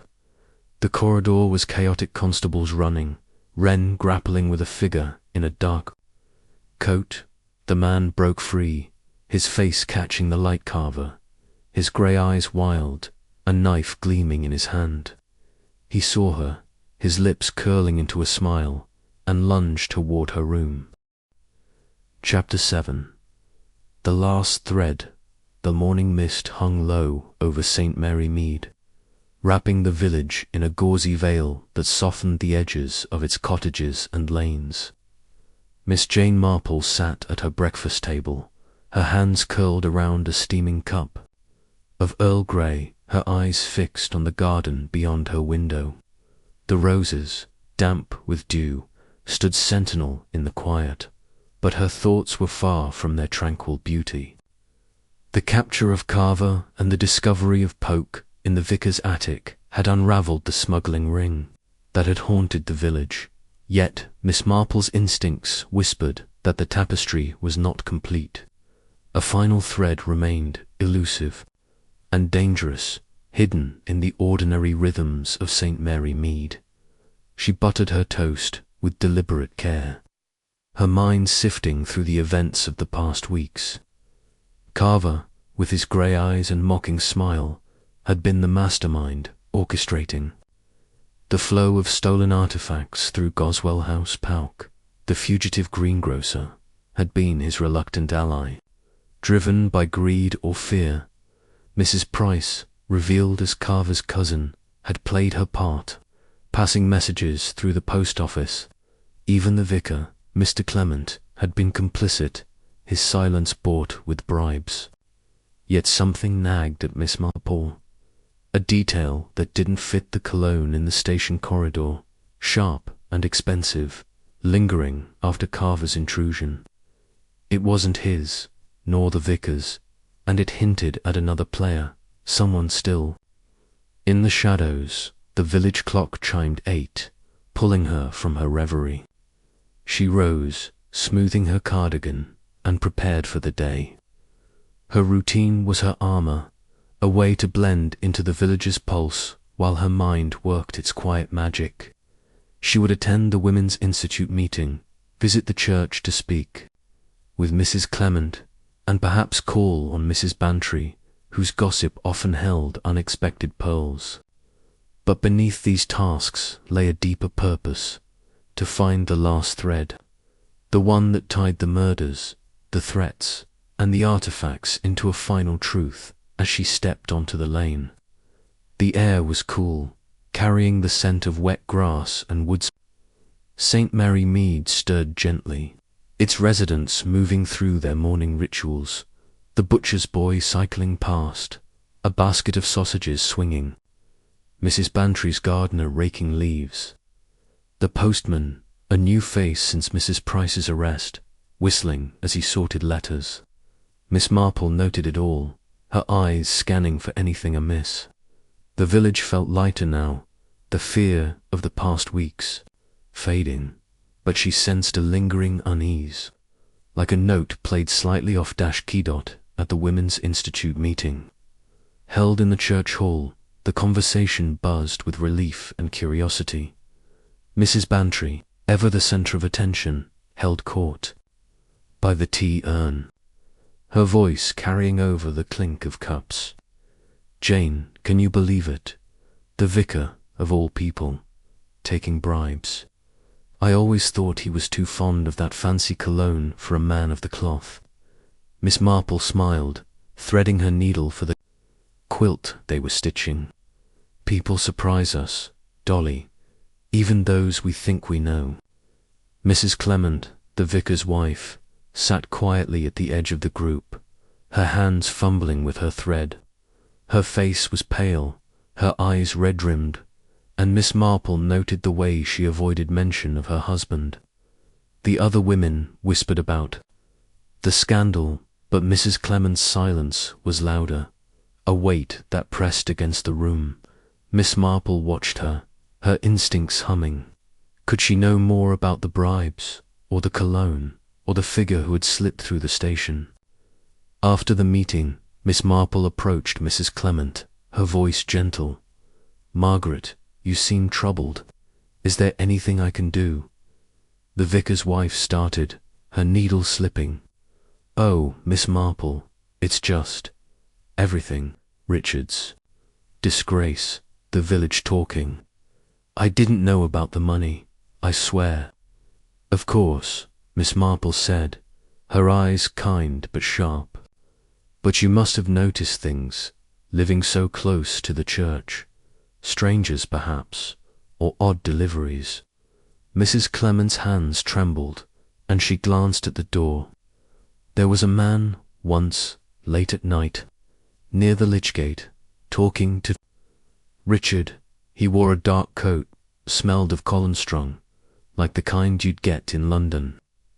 I didn't see his face, but Richard was nervous after, said it was parish business." Miss Marple nodded, her mind cataloguing the detail. "Thank you, Margaret. You've been most helpful." She left the hall, her thoughts racing. The cologne, again, linked to the vicar, linked to a stranger. She recalled the station corridor, the sharp scent lingering after Carver's attack. It wasn't Carver's, nor the vicar's. She'd smelled Mr. Clement's cologne at the fete, a softer blend. This was someone else, someone who moved through the village unseen. Perhaps the true author of the threatening notes. If Dawes had been a scapegoat at the church, she found the vicar's study locked. But the sexton let her in, assuming she was there for the parish records. She scanned the room, her eyes catching a faint scratch on the desk, as if something heavy had been moved.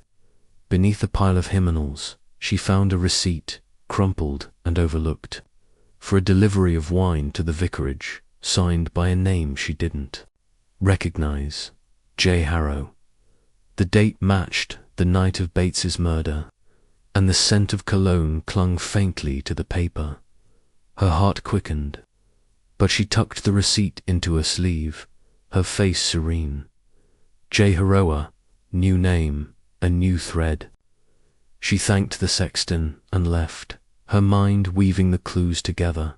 The cologne, the stranger at the lich gate, the receipt, the vicar's bribes. She needed to speak to Craddock, but carefully, lest she alert the watcher who still lingered. In the village's shadows. That afternoon, she visited Mrs. Bantry at Mead, hoping her friend's endless chatter might yield a clue. Over tea and scones, Mrs. Bantry was full of theories, her eyes bright with excitement. "Jane, I heard Polk's been spotted in London, skulking around some fancy auction house, and the vicar. I saw him burning papers in his garden last week, before all this came out. Shady, if you ask me." Miss Marple sipped her tea, her eyes crinkling. "Burning papers, Dolly. How curious. Did you notice anything else? Perhaps a visitor to the vicar?" Mrs. Bantry tapped her chin, frowning. "Now you mention it, there was a man a week or so ago. Tall, dark coat, came late at night. I saw him from my window, heading to the vicarage. Smelled like he'd bathed in cologne, even from a distance." Miss Marple's cup paused at her lips. "Indeed. And did you see his face?" "No, too dark," Mrs. Bantry said. "But he moved like he owned the place, all confidence. Not like Polk, all sneaky-like." Miss Marple nodded, her mind racing. The stranger, the cologne, the vicarage, a pattern was forming, but it was incomplete. She thanked Mrs. Bantry and returned home, her basket swinging lightly, her eyes scanning the lane. The village felt watchful, its quiet a mask for secrets, yet untold, back in her cottage. She wrote a letter to her nephew, Raymond, asking him to trace J. Harrow, any ties to Carver or the antiques trade. She sealed it, her hand steady, and slipped it into her bag for the morning post. As she did, A faint sound reached her, a rustle, like leaves disturbed outside her window. She froze, her senses alert, and moved to the curtains, parting them slightly. The garden was dark, the roses mere silhouettes, but a shadow moved near the gate, swift and silent. Her heart raced, but she didn't flinch. She gripped her letter opener, hidden in her knitting bag, and waited. The shadow paused, then retreated, as if sensing her vigilance. She closed the curtains, her mind a storm. The watcher was back, bolder now, unafraid of her light. She thought of the cologne, the receipt, the stranger at the lich gate, J. Harrow, perhaps, or someone tied to him, the final player in Carver's. The next morning, she mailed her letter, her eyes scanning the post office for the new postman. He was young, with a quick smile, but his hands moved too fast, his glance too sharp. She noted his name. Benny Lanen tucked it away, her mind cataloguing his face, his manner. At the sewing circle, she listened to the women's chatter, noting their unease Mrs. Clement's absence. The butcher's boy mentioning a stranger asking about the vicarage. The new postman's frequent stops at the church that evening. Inspector Craddock telephoned, his voice tight with urgency. Miss Marple, we've got a lead on Harrow. He's an auctioneer in London, tied to Carver's network. We think he's in St. Mary Mead, hiding, maybe at the vicarage, and Polk's been spotted again, near the mill. We're planning a raid. Tonight, her heart quickened, but her voice was calm. Harrow, Inspector. And what of the vicar? He's under house arrest, Craddock said. But we're watching him. Miss Marple, you're to stay home. This is too dangerous, even for you. Of course, she said, her tone serene. But as she hung up, her mind was racing. Harrow, the cologne, the vicarage, the pieces were falling into place. She thought of the receipt, the wine delivery, the stranger's confidence. Harrow wasn't hiding. He was orchestrating, using the vicarage as a base, perhaps with Mr. Clement's reluctant help. That night, she sat by her window, the curtains parted, a single lamp burning. She knitted, her hands steady, but her senses were alert, every creak a signal, every shadow a threat. At 11, she heard the gate creak, and a figure appeared, tall and dark, moving through her garden. She gripped her letter opener, her heart pounding, but her face was calm. Miss Marple, a voice called, low and smooth, not Carver's but colder, more commanding. You've played a good game, but it's over. She rose, her voice firm. Mr. Harrow, I presume. You're bolder than I expected. Chapter 8. The Silent Reckoning. The early morning light filtered through the lace curtains of Miss Jane Marple's cottage, casting delicate patterns across the polished oak floor. She sat at her breakfast table, a cup of Darjeeling tea steaming, gently, her eyes tracing the familiar lines of her garden.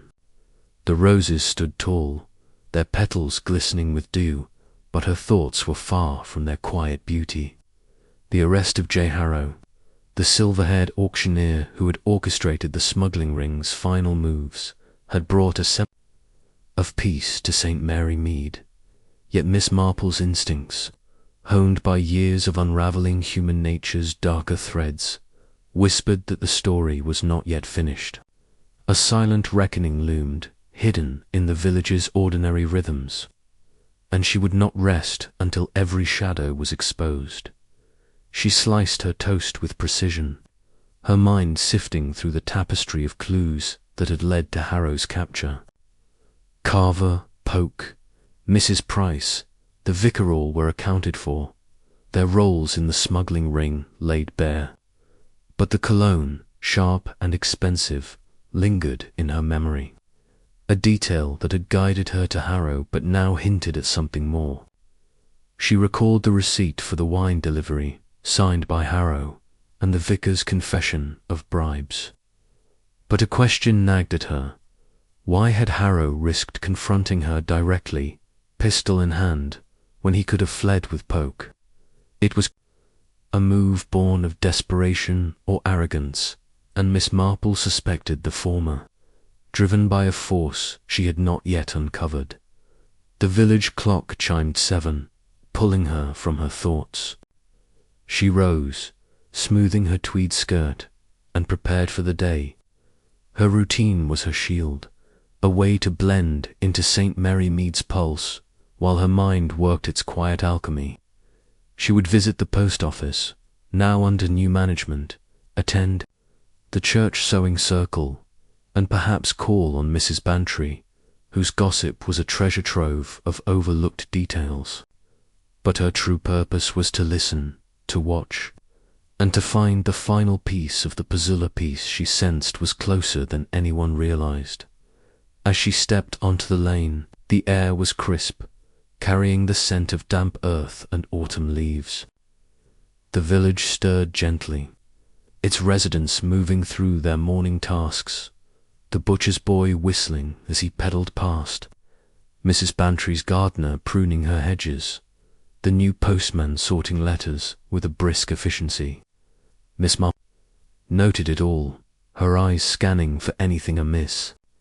The village felt lighter, the fear of the past weeks fading, but she sensed a faint discord, like a shadow passing over the sun at the post office. The new postman, Benny Lane, greeted her with a quick smile.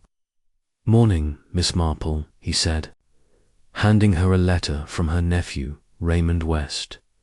"Quiet day so far, thank goodness." "Indeed," she said, her voice gentle but her eyes sharp. She noted his quick hands, the way his glance darted to the street, and tucked the observation. "Away. It's a relief to have calm after such turmoil, Mr. Lane. Have you settled in well?" "Oh, well enough," he said, his smile faltering. "Still learning the roots, you know. Mrs. Price left a bit of a mess." Miss Marple nodded, her mind cataloguing his unease. She thanked him and left, opening Raymond's letter as she walked. He had traced J. Harrow's Pastan auctioneer with ties to European black markets, a man who had vanished after a scandal in Paris, only to resurface in London under a false name. But the letter's final line caught her attention. Aunt Jane.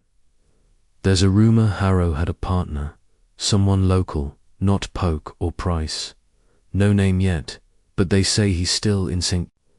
Mary Mead, lying low."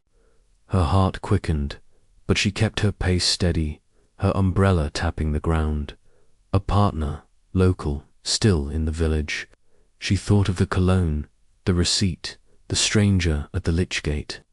Could it be Benny Lane, the new postman, with his quick hands and sharp glances? Or someone else, hidden in plain sight, like the vicar had been? She needed to test the thread, but carefully, lest she alert the watcher who still lingered at the sewing circle.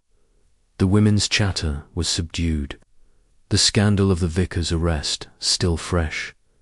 Mrs. Bantry, however, was in high spirits, her needle flashing as she recounted the latest gossip. "Jane, they say Harrow was a charmer, had half of London eating out of his hand. And to think he was here, in our village, waving a pistol at you." Miss Marple smiled, threading her needle. "People can be deceptive, Dolly, even those who seem charming. Mrs. Clement, the vicar's wife, was absent, but her absence spoke volumes. The other women whispered about her shame, her husband's disgrace, but Miss Marple noted their glances toward the door, as if expecting someone. She steered the conversation to the post office, mentioning Benny Lane's efficiency. "He's quite diligent," she said, "though I wonder if he's noticed anything odd, taking over from Mrs. Price." Mrs. Bantry snorted. "Odd. The boy's too busy to notice his own shadow. but my gardener saw him near the church last night, poking around the lich gate. Said he smelled like he'd doused himself in cologne. Miss Marple's needle paused, her heart quickening. Cologne, you say? How curious. She kept her tone light, but her mind was racing. Benny Lane, at the lich gate, with the same sharp cologne she'd smelled in the station corridor. She recalled his quick hands, his darting glance, and Raymond's. Warning of a local partner. The thread was tightening, but she needed proof. Something to tie Lane to Harrow beyond a scent and a sighting. After the circle, she visited the church, ostensibly to check the parish records.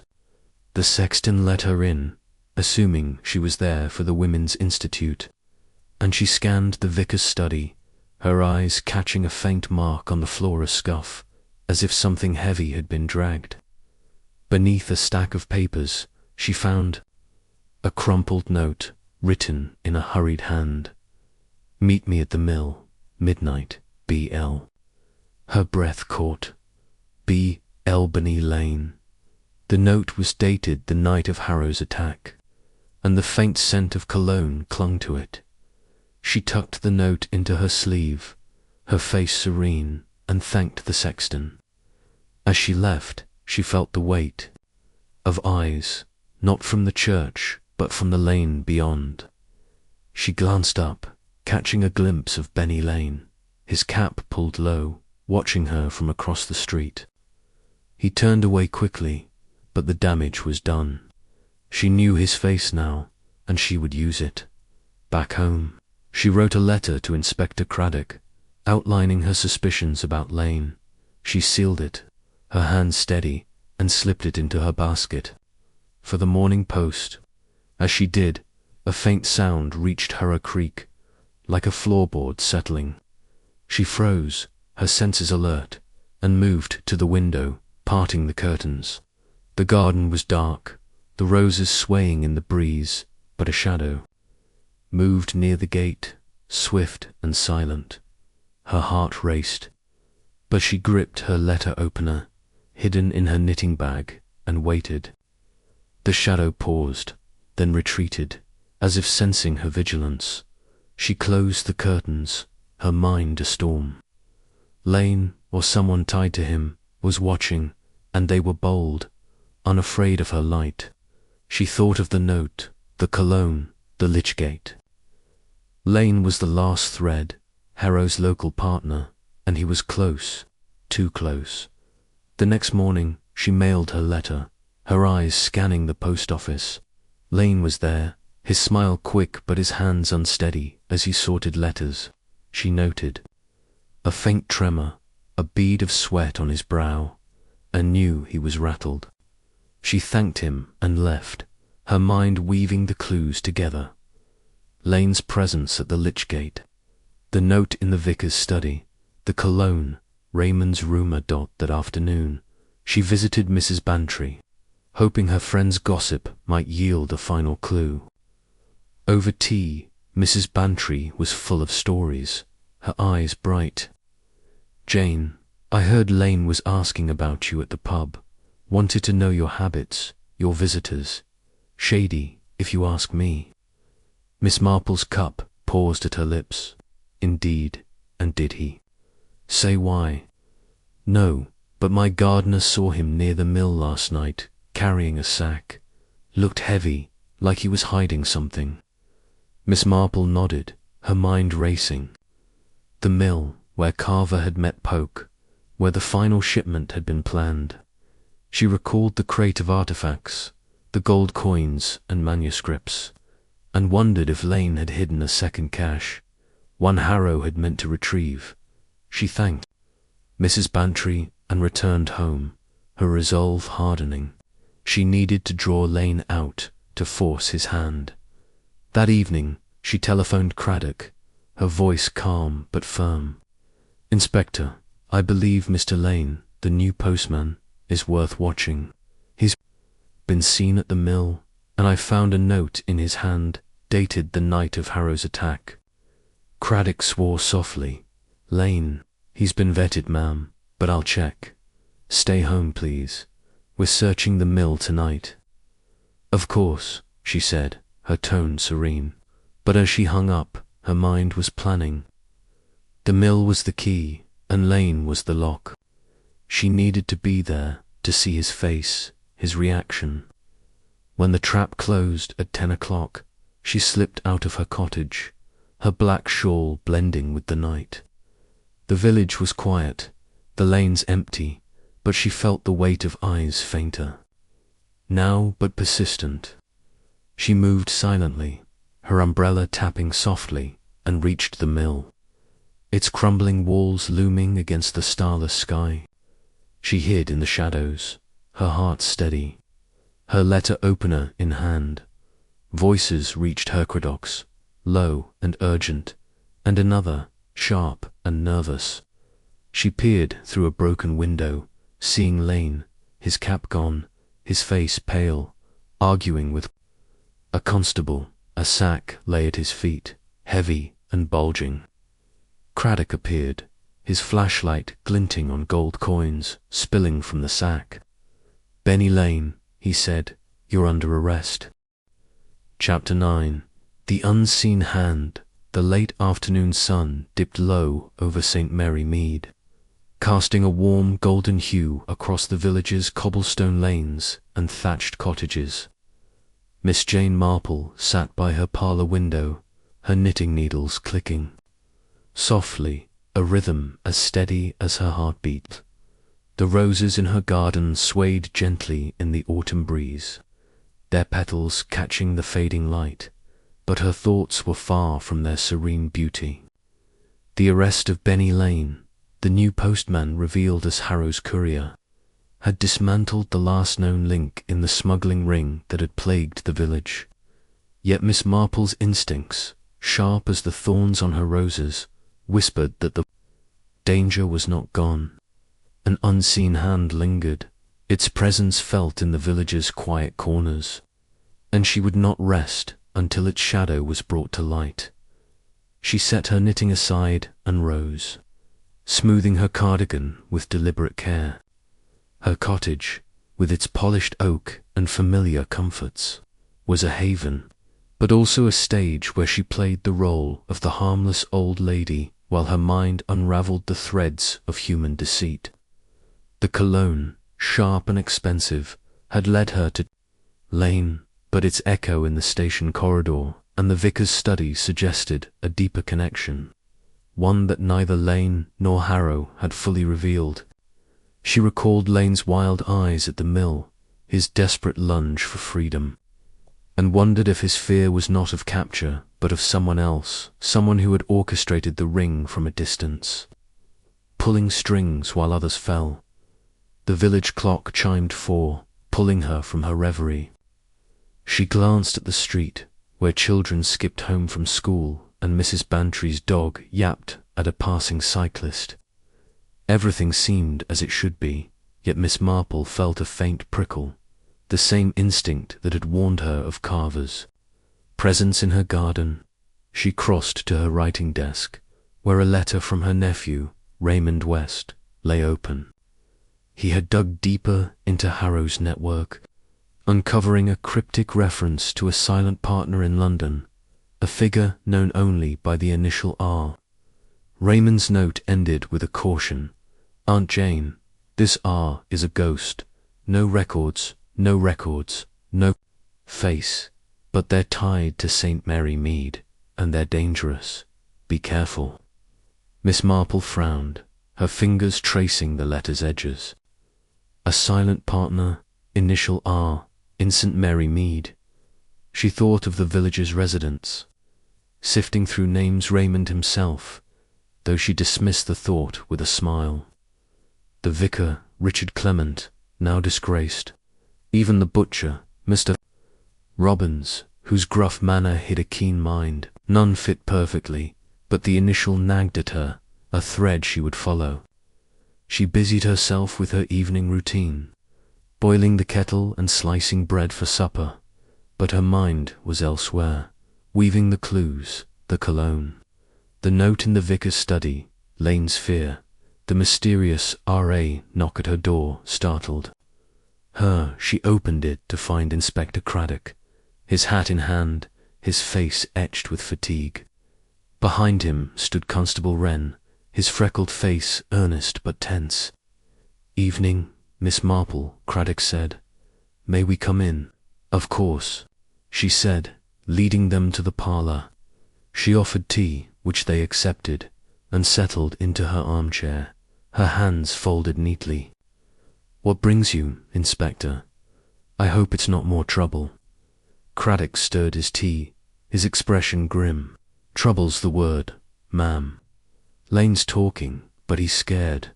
Says someone's still out there, someone who gave Harrow his orders. He won't give a name, just keeps muttering about the hand. And we found something in his lodgings, a letter, half-burned, addressed to you." He handed her a singed scrap of paper, its edges blackened but the handwriting clear, neat and unfamiliar. The message was brief. "Miss Marple, you've cut the strings, but the puppeteer remains. Leave it, or you'll join the others." Her heart quickened, but her face remained serene.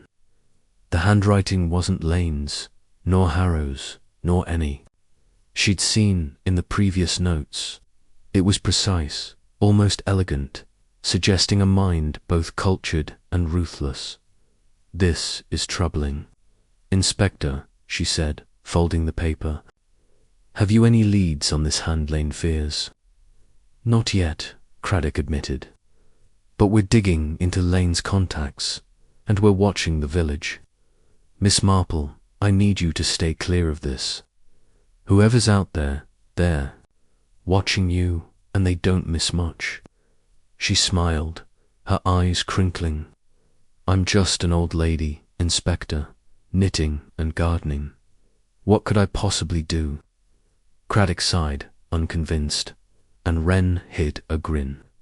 As they left, Miss Marple stood at her door, watching them disappear down the lane. The letter weighed heavy in her hand, its words a challenge she couldn't ignore. The puppeteer remains. She thought of Raymond's Lane's fear, the cologne. The unseen hand was close, perhaps closer than Craddock realized, and she would draw it out, no matter the risk. That evening, she sat by her fire, her knitting resumed, but her thoughts were a storm. She listed the fragments, the new note, the initial R, Lane's muttered fear, the cologne's echo. She recalled a case from years ago in a coastal village, where a silent partner had manipulated a smuggling ring from afar, using coded letters to control their pawns. Could R be such a figure, hiding in St. Mary Mead's quiet streets, using Lane and Harrow as tools?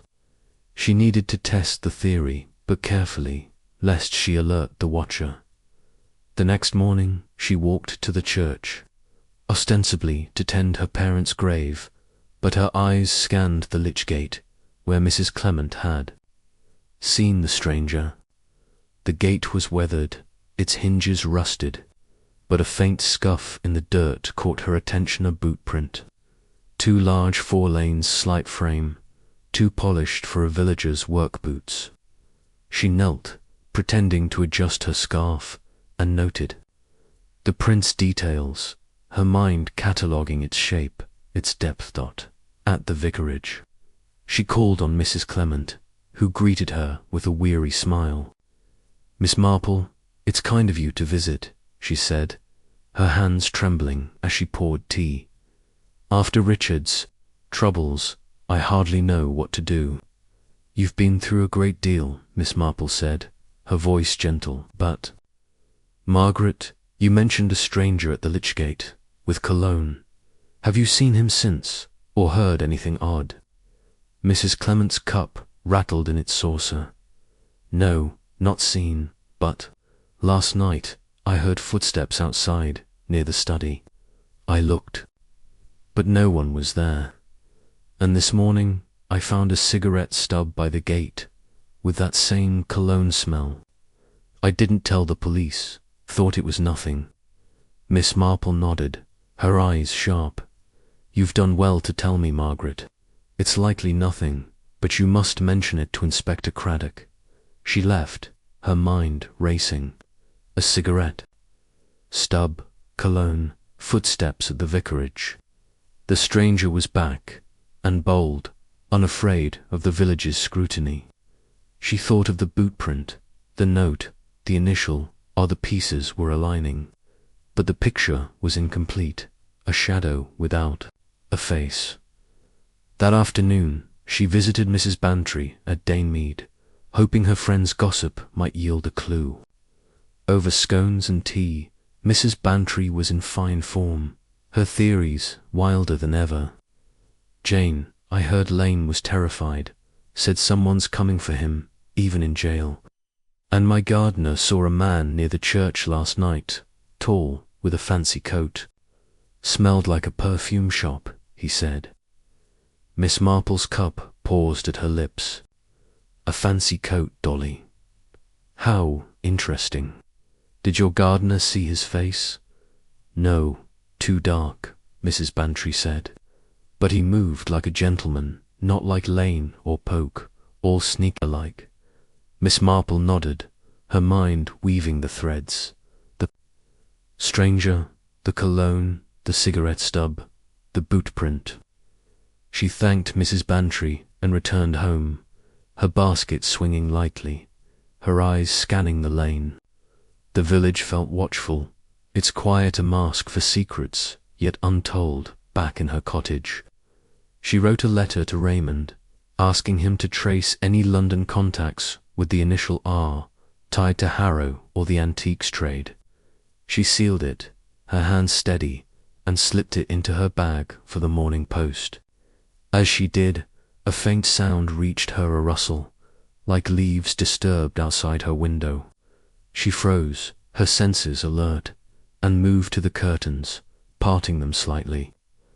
The garden was dark, the roses mere silhouettes, but a figure stood by. The gate, tall and still, a faint glow from a cigarette. Her heart raced. But she gripped her letter opener, hidden in her knitting bag, and waited. The figure paused, then flicked the cigarette into her garden, the ember arcing through the night. She noted its trajectory, her mind cataloguing the act's boldness, its challenge. The figure retreated, melting into the shadows, and she closed the curtains, her resolve hardening. The stranger was R, the puppeteer, and he was close, too close. The next morning, she retrieved the cigarette stub, its cologne unmistakable, and slipped it into an envelope for Craddock. She mailed her letter to Raymond, her eyes scanning the post office. The new assistant, a quiet girl named Lily, replaced Lane, but her hands trembled as she sorted letters, her glance darting to the door. Miss Marple noted her unease, her youth, and wondered if she knew more than she let on at the sewing circle. The women's chatter was tense, the village's calm fraying. Mrs. Bantry mentioned a stranger at the pub, asking about Miss Marple. Habits, his voice smooth, his cologne strong. Mrs. Robbins, the butcher's wife, added that her husband had seen a man near the mill carrying a briefcase the night Lane was arrested. Miss Marple listened, her needles clicking, her mind weaving. The clues, the stranger, the cologne, the cigarette, the briefcase. That evening, Craddock telephoned, his voice tight. "Miss Marple, we've got a lead on your cigarette stub.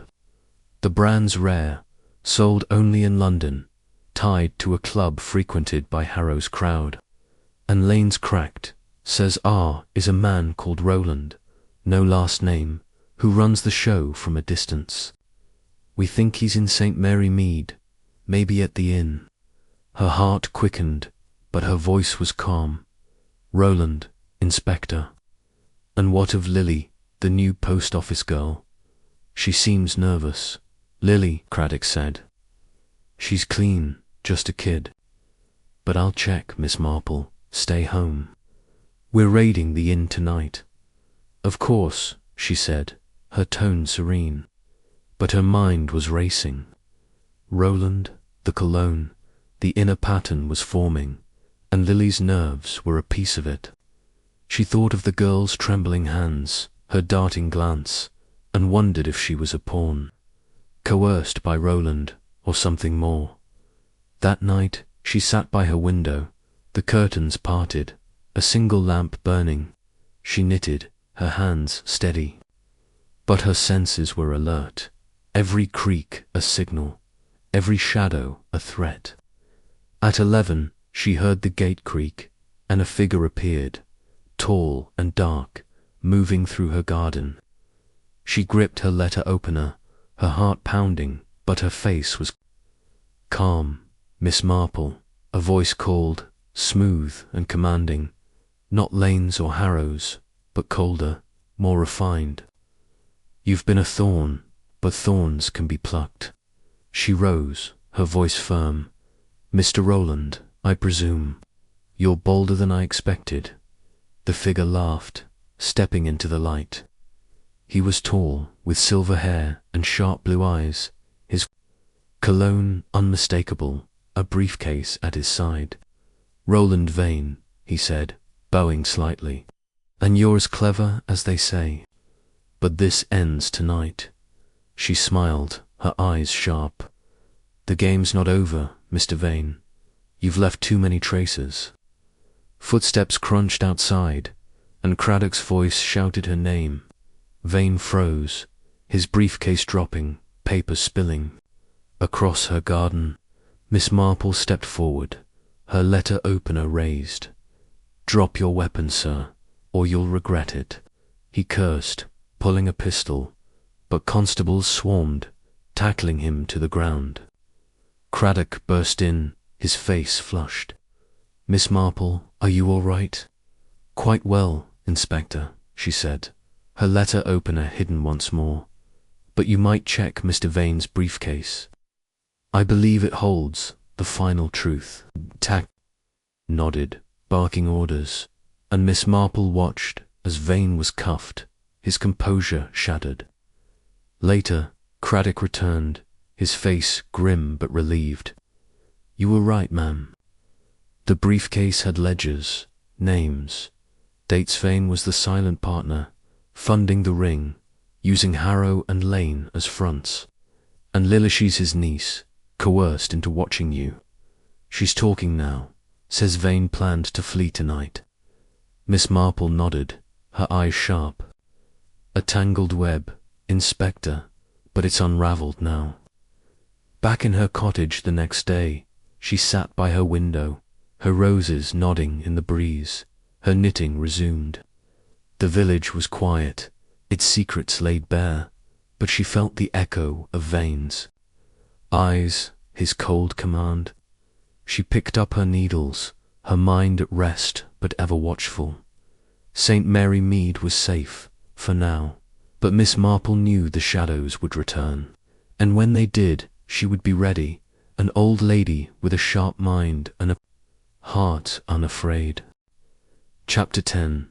The Shadows End. The early morning mist curled around the cobblestones of St. Mary Mead, softening the outlines of its quaint cottages and winding lanes. Miss Jane Marple sat by her parlour window, her knitting needles clicking with their familiar rhythm, a soft counterpoint to the village's quiet awakening. The roses in her garden, heavy with dew, glistened in the pale light, but her thoughts were far from their tranquil beauty. The arrest of Roland Vane, the mastermind behind the smuggling ring, had brought a semblance of closure to the village's ordeal. Yet Miss Marple's instincts, as sharp as ever as before, whispered that a final shadow lingered, a trace of malice that refused to fade. The unseen hand was gone, but its echo remained, and she would not rest until the last thread was unravelled. She set her knitting aside and rose, smoothing her tweed skirt with deliberate care. Her cottage, with its polished oak floors and familiar comforts, was both sanctuary and stage, where she played the role of the harmless old lady while her mind sifted through the complexities of human nature. The capture of Vane had exposed the full scope of the smuggling ring, rare artifacts funneled through Goswell House, murders to silence threats, and a network of pawns from Benny Lane to the disgraced vicar. But a detail nagged at her: the elegance of Vane's ledgers. Their meticulous entries suggested a mind too orderly to act alone. She wondered if another figure, perhaps a silent overseer, had guided his hand, someone whose presence was felt but never seen. The village clock chimed 6, pulling her from her thoughts. She glanced at the street where the milkman's cart rattled past and Mrs. Bantry's gardener swept leaves from her path. Everything seemed as it should be, yet Miss Marple felt a faint prickle, the same instinct that had warned her of danger from the first threatening note. She crossed to her writing desk, where a letter from her nephew, Raymond West, lay open. He had delved deeper into Vane's London connections, uncovering a cryptic reference to a consultant known only as the Scribe, a figure rumoured to have advised smuggling rings across Europe. Raymond's note ended with a warning: Aunt Jane, the Scribe, is a shadow, no name, no face. But they've been linked to St. Mary Mead, and they're said to be ruthless. Watch your step. Miss Marple frowned, her fingers tracing the letters. Edges, the Scribe, a consultant, linked to St. Mary Mead. She thought of the villager's residence, sifting through faces: Mrs. Robbins, the butcher's wife, with her quiet efficiency; the new sexton at the church, a reserved man named Mr. Tate; even young Lily, Vane's niece, whose trembling hands at the post office hinted at secrets untold. None fit perfectly, but the name Scribe evoked precision, a mind that thrived on order, like the ledgers in Vane's briefcase. She needed to find this shadow, but carefully, lest she stir a hornet's nest. She busied herself with her morning routine, boiling the kettle and slicing bread for toast, but her mind was elsewhere, weaving the clues, the ledgers, the note's elegant handwriting, Lily's fear, the Scribe's rumour. The village felt like a chessboard, its pieces still in play, and she was determined to checkmate the final player. She decided to start at the church, where the vicar's study had yielded so many secrets, and then visit Mrs. Bantry, whose gossip was a goldmine of overlooked details. As she stepped onto the lane, the air was cool, carrying the scent of damp grass and wood smoke. St. Mary Mead stirred gently, its residents moving through their tasks: the butcher's boy whistling, the new postman sorting letters, children skipping to school. Miss Marple noted it all, her eyes scanning for anything amiss. At the church, she found the sexton, Mr. Tate, polishing the brass candlesticks, his movements slow and precise. He greeted her with a nod, his eyes guarded. "Good morning, Mr. Tate," she said, her voice gentle. "You've settled in well, I see. It must be a change, coming from London to our little village."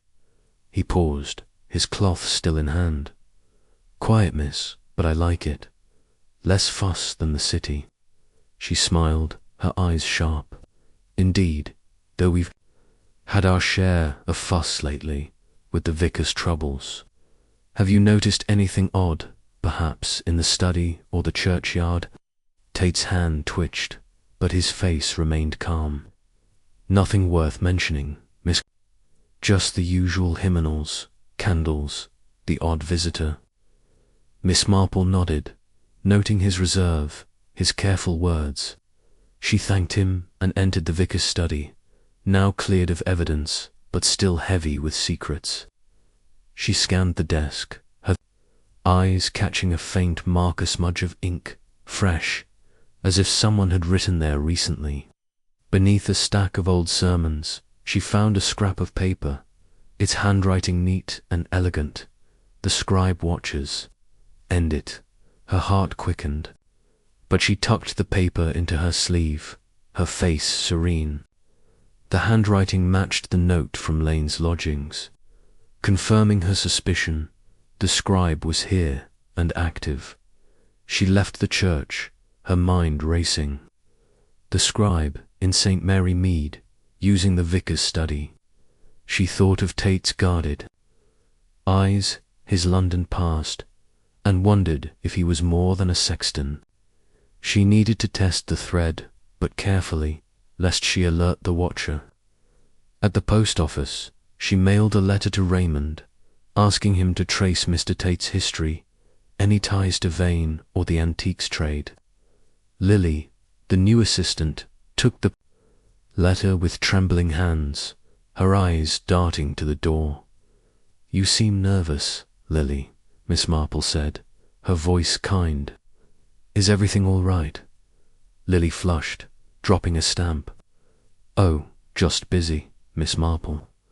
Lots to do, you know."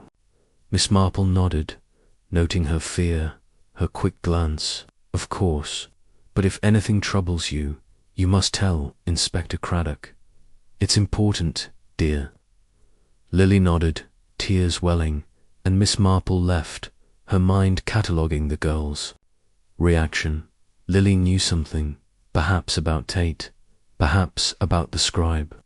She thought of Vane's niece, coerced into watching her, and wondered if the scribe held a similar power over her at the sewing circle. The women's chatter was subdued, the villages calm, fragile. Mrs. Bantry, however, was in high spirits, her needle flashing as she recounted the latest gossip. "Jane, they say, Vane was terrified in jail, kept muttering about a scribe who'd come for him. And my gardener saw that new sexton Tate near the mill last night, carrying a book like he was hiding it." Miss Marple's needle paused, her heart quickening. "A book, Dolly, how curious. Did your gardener notice anything else?" "He said Tate smelled like ink, like he'd been writing all day," Mrs. Bantry said. "Odd for a sexton, don't you think?" Miss Marple nodded, her mind weaving the threads. Tate, the book, the ink, the scribe's note. She steered the conversation to safer topics, but her resolve hardened. Tate was the key, or close to it, and the mill was a place of secrets. She thanked Mrs. Bantry and returned home, her basket swinging lightly, her eyes scanning the lane. Back in her cottage, she wrote a note to Inspector Craddock, outlining her suspicions about Tate, and the note in the vicar's study. She sealed it, her hand steady, and slipped it into her bag for the morning post. As she did, a faint sound reached her a creak, like a gate swinging in the wind. She froze, her senses alert, and moved to the window, parting the curtains. The garden was dark, the roses mere shadows, but a figure stood by the gate, motionless. A faint glint from a pen in their hand. Her heart raced. But she gripped her letter opener, hidden in her knitting bag, and waited. The figure paused, then retreated, leaving a scrap of paper tucked into the gate. She waited until the lane was silent, then retrieved it, her hands steady. The note was brief, its handwriting elegant. "Miss Marple, you're too close. Stop, or the village burns." She folded it, her mind racing. The scribe, bold and desperate, was here, and Tate was her suspect. The next morning, she mailed her note to Craddock, her eyes scanning the post office. Lily was there, her hands steadier now, but her eyes held a quiet fear.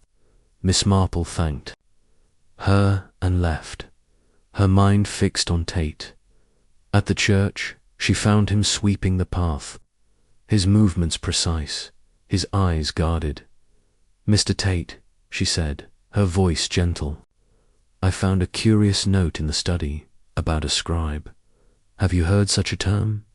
His broom paused, his face tightening.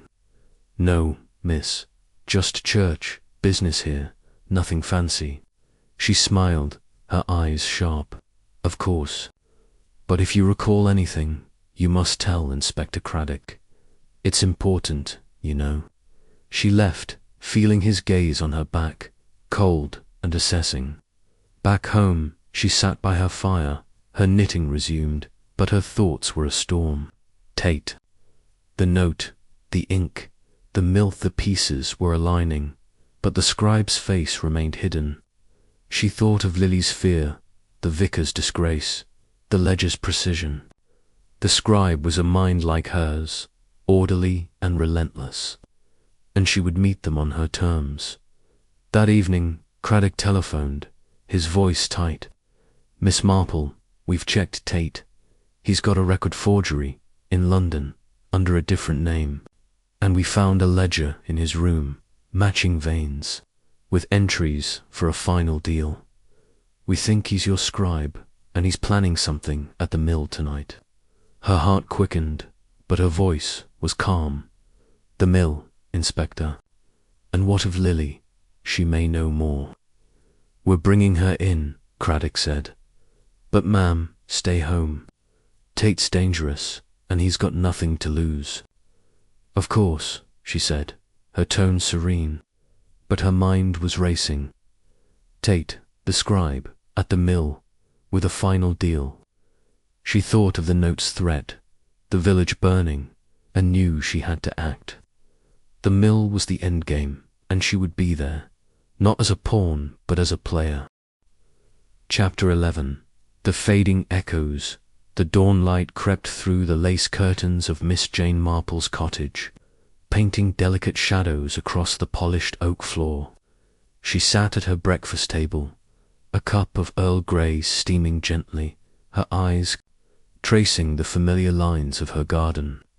The roses, kissed by morning dew, stood in quiet splendor, but her thoughts were far from their serene beauty. The arrest of Simon Tate, the forger known as the scribe, had dismantled the final known piece of the smuggling ring that had cast a shadow over St. Mary Mead.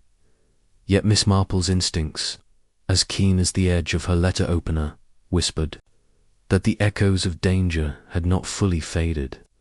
A subtle discord lingered, a note out of place in the village's rhythm, and she would not rest until the silence was true. She buttered her toast with precise movements, her mind sifting through the intricate web of the past months. Tate's meticulous ledgers, Lily's coerced silence, Vane's ruthless ambition, and the murders of Clara and Thomas Henshaw were accounted for, their motives laid bare. But a detail nagged at her. The elegance of Tate's notes, their almost poetic threats, suggested a mind that thrived on control. Yet his desperation at the mill had been raw, almost reckless. She wondered if he had acted alone as the scribe, or if another hand had guided his pen. A shadow even Vane had feared. The village clock chimed 7, pulling her from her reverie. She rose, smoothing her cardigan, and prepared for the day. Her routine was her cloak, blending her into the village's pulse, while her mind worked its quiet magic. She would visit the greengrocers, now under new management, attend the Women's Institute meeting, and perhaps call on Mrs. Bantry, whose gossip often held pearls of truth beneath its exuberance. But her true purpose was to listen, to watch, and to trace the faint echo that still haunted St. Mary Mead as she stepped onto the lane. The air was crisp, carrying the scent of damp earth and fallen leaves. The village stirred gently, its residents, moving through their morning tasks, the milkman's cart rattling past, children skipping to school, Mrs. Bantry's gardener raking leaves with rhythmic sweeps. Miss Marple noted it all, her eyes scanning for anything amiss. The village felt lighter, the fear of the smuggling ring fading, but she sensed a lingering unease, like a breeze stirring the surface of a still pond. At the greengrocer's, the new shopkeeper, A cheerful man named Mr. Ellis greeted her warmly. "Morning, Miss Marple," he said, weighing her apples. "Nice to have a quiet day, isn't it? No more of that poke nonsense."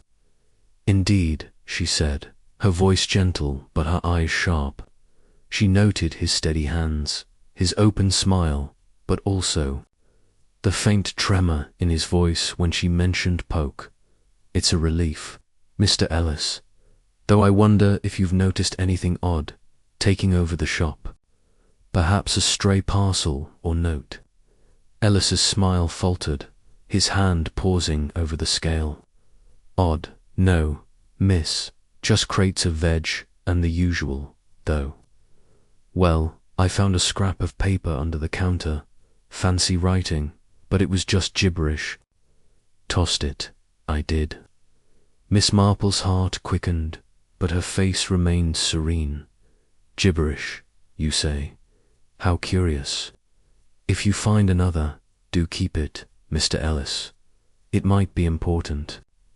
He nodded, flustered, and she left, her mind racing.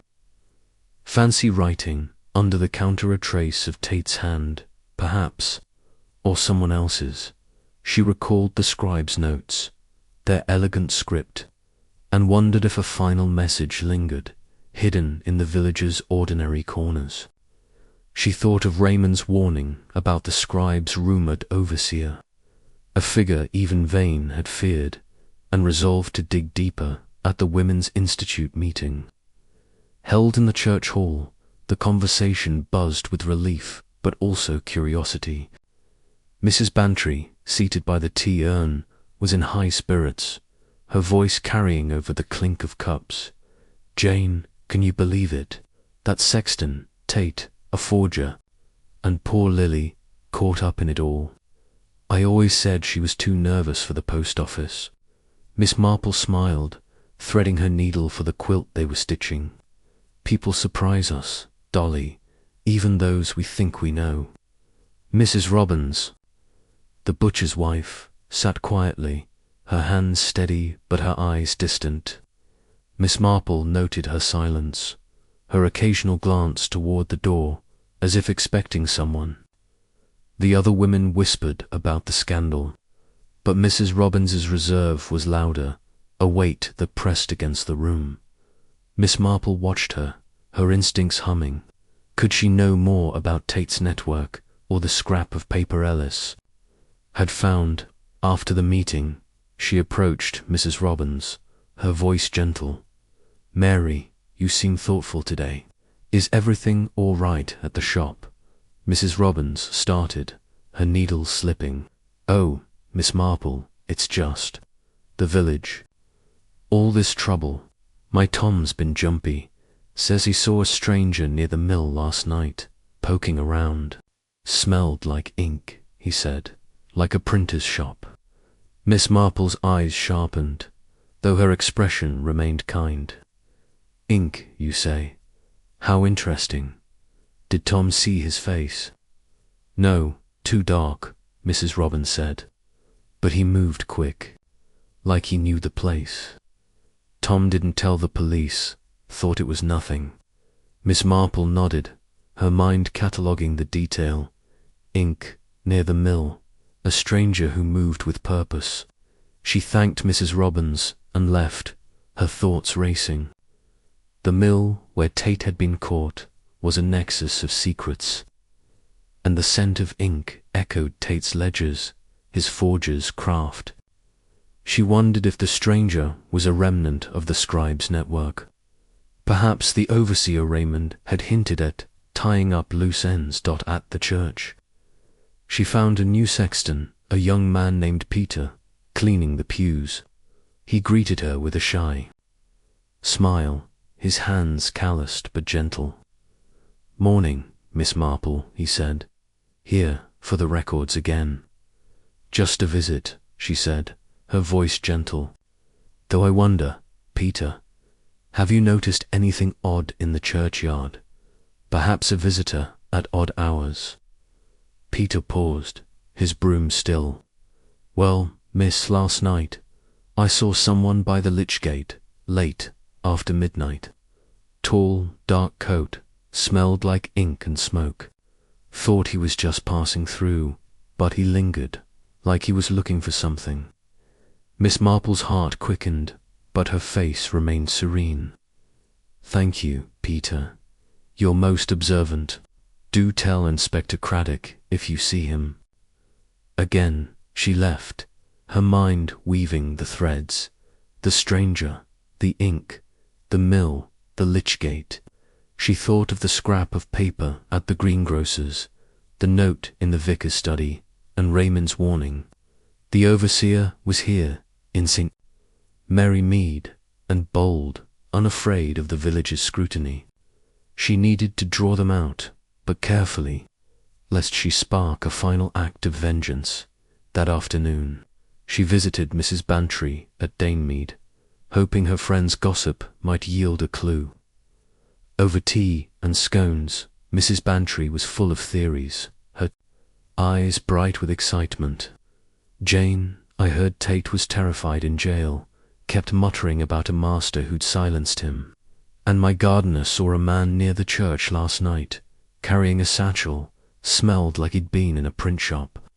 Miss Marple's cup paused at her lips. A satchel, Dolly.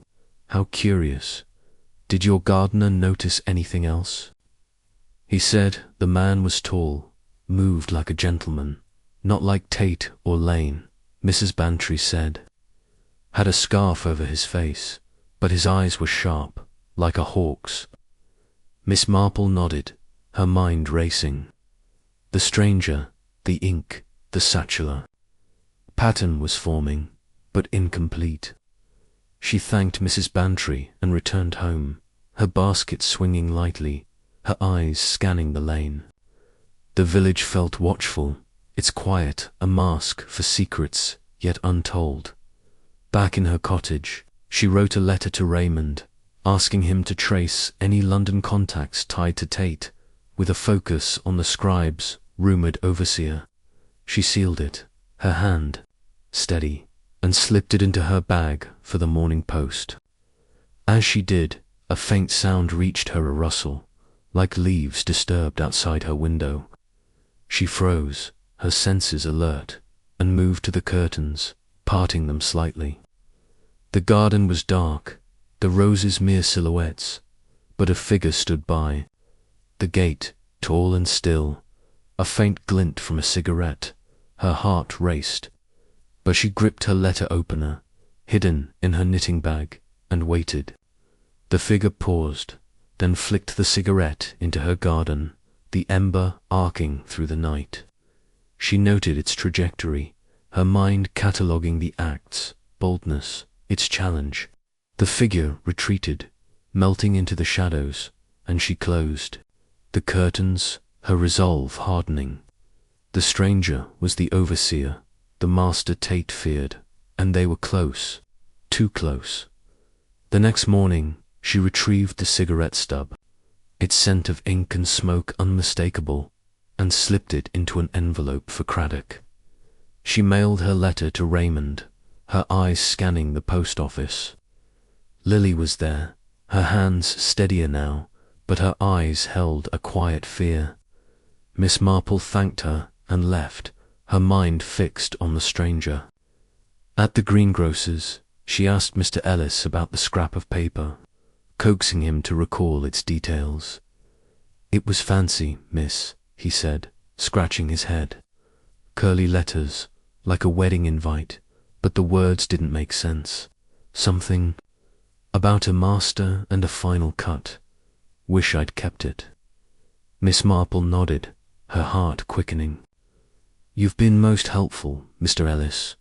If you find another, do let me know. She left, her mind racing. Curly letters, a master, a final cut the scribe's hand, or the overseer's. She thought of the cigarette, the ink, the lich gate, and resolved to visit the mill, where secrets seemed to gather like dust. That evening, Craddock telephoned, his voice tight. Miss Marple, we've got a lead on your cigarette stub. The brand's rare tied to a London club where Tate's contacts met, and Lily's talking says Tate feared a man called Master. No name, who sent coded notes through the post office. We think he's in St. Mary Mead, maybe at the inn. Her heart quickened, but her voice was calm. Master, Inspector. And what of Mrs. Robbins? She mentioned a stranger near the mill. We're checking her story, Craddock said. But ma'am, stay home. We're raiding the inn tonight. Of course, she said, her tone serene, but her mind was racing. Master, the ink, the inner pattern was forming, and Mrs. Robbins's silence was a piece of it. She thought of the butcher's wife, her distant eyes, her steady hands, and wondered if she was a pawn, coerced by the master, or something more. At 10 o'clock, she slipped out of her cottage, her black shawl blending with the night. The village was quiet, the lanes empty, but she felt the weight of eyes, fainter now but persistent. She moved silently, her umbrella tapping softly, and reached the inn, its windows glowing faintly. She hid in the shadows, her heart steady, her letter opener in hand. Voices reached her Craddock's, low and urgent, and another, smooth and commanding. She peered through a window, seeing a tall man, silver-haired, with sharp eyes, arguing with a constable. A satchel lay at his feet, papers spilling out. Mrs. Robbins stood nearby, her face pale, her hands clasped. Craddock appeared, his voice firm. Edward Masters, you're under arrest. The man laughed, pulling a knife from his coat, its blade glinting. You're too late, Inspector. The master's work is done. Miss Marple stepped forward, her shawl slipping, her voice calm. Not quite, Mr. Masters. You've left one thread untied. He froze, his knife wavering, his eyes wild. You, he hissed. You're a plague, Mrs. Robbins screamed, lunging. For the knife, and constables tackled Masters, the satchel falling to the floor. Craddock turned, his face a mix of shock and admiration. Miss Marple, I told you to stay home. She smiled, her eyes crinkling. I'm just an old lady out for a walk, Inspector. But I believe you've found your master. Later, back in her cottage, Craddock explained. Masters was the overseer, a silent partner who had guided Tate, Vane, and the Ring, using coded notes to control their moves. Mrs. Robbins, his sister-in-law, had been coerced into silence, her fear of him outweighing her loyalty to the village. The satchel held forged documents meant to fund Masters' escape. His arrest closed the Ring, but Miss Marple felt the echo of his eyes, his knife, his curse. She sat by her window, her roses nodding in the breeze, her knitting resumed. The village was quiet, its secrets laid bare, but she knew the shadows would return, and when they did, she would be ready, an old lady with a sharp mind and a heart unafraid. Chapter 12. The last whispered the soft glow of dawn seeped through the lace curtains of Miss Jane Marple's cottage, casting intricate patterns across the polished oak floor. She sat at her breakfast table, a cup of Darjeeling tea steaming gently. In her hands, her eyes tracing the familiar contours of her garden. The roses, kissed by morning mist, stood in quiet elegance, their petals glistening with dew. But her thoughts were far from their tranquil beauty. The arrest of Edward Masters, the elusive overseer known as the Master, had severed the final known thread of the smuggling ring that had haunted St. Mary Mead. Yet Miss Marple's instincts, as sharp as the thorns on her roses, whispered that a last whisper of danger lingered, a shadow too faint for others to see, but too real for her to ignore. She would not rest until the villagers' silence was unbroken. She sliced her toast with deliberate care, her mind sifting through the complex tapestry of the past months. Masters's coded notes, Tate's forged ledgers, Vane's ruthless ambition, and Mrs. Robbins's coerced silenceal were accounted for, their roles in the smuggling ring laid bare. But a detail nagged at her. The precision of Masters's operation suggested a network too vast for one man, even one as cunning as he. She recalled his sharp eyes at the inn, his knife's glint, and wondered if another figure, perhaps a silent ally, had slipped through the net, watching from the village's quiet corners. The village clock chimed 6, pulling her from her reverie. She rose, smoothing her tweed skirt, and prepared for the day. Her routine was her armour, blending her into St. Mary Mead's gentle pulse. While her mind worked its quiet alchemy, she would visit the butcher's, now tense with Mrs. Robbins's shame, attend the church sewing circle, and perhaps call on Mrs. Bantry, whose gossip was a treasure trove of overlooked truths. But her true purpose was to listen, to watch, and to trace the faint whisper that still echoed in the village's rhythm as she stepped onto the lane. The air was cool, carrying the scent of damp grass and wood smoke.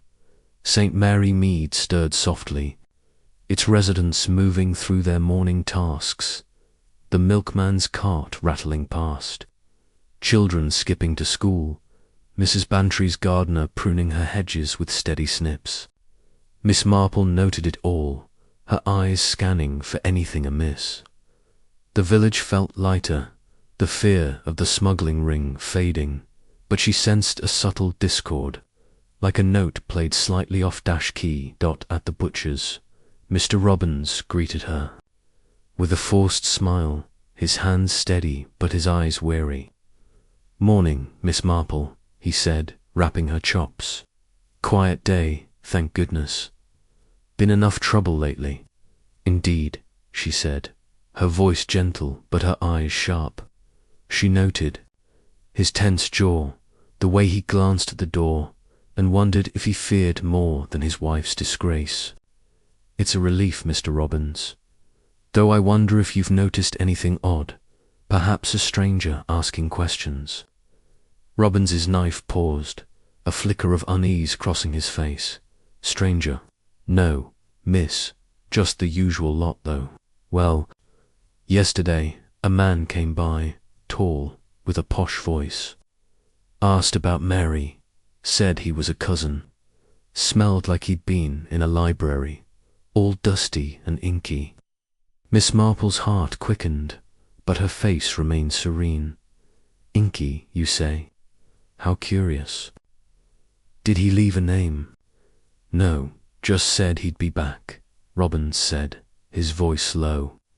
"Didn't like his eyes, miss. Too sharp, like he was weighing me up." She nodded, her mind cataloguing the detail.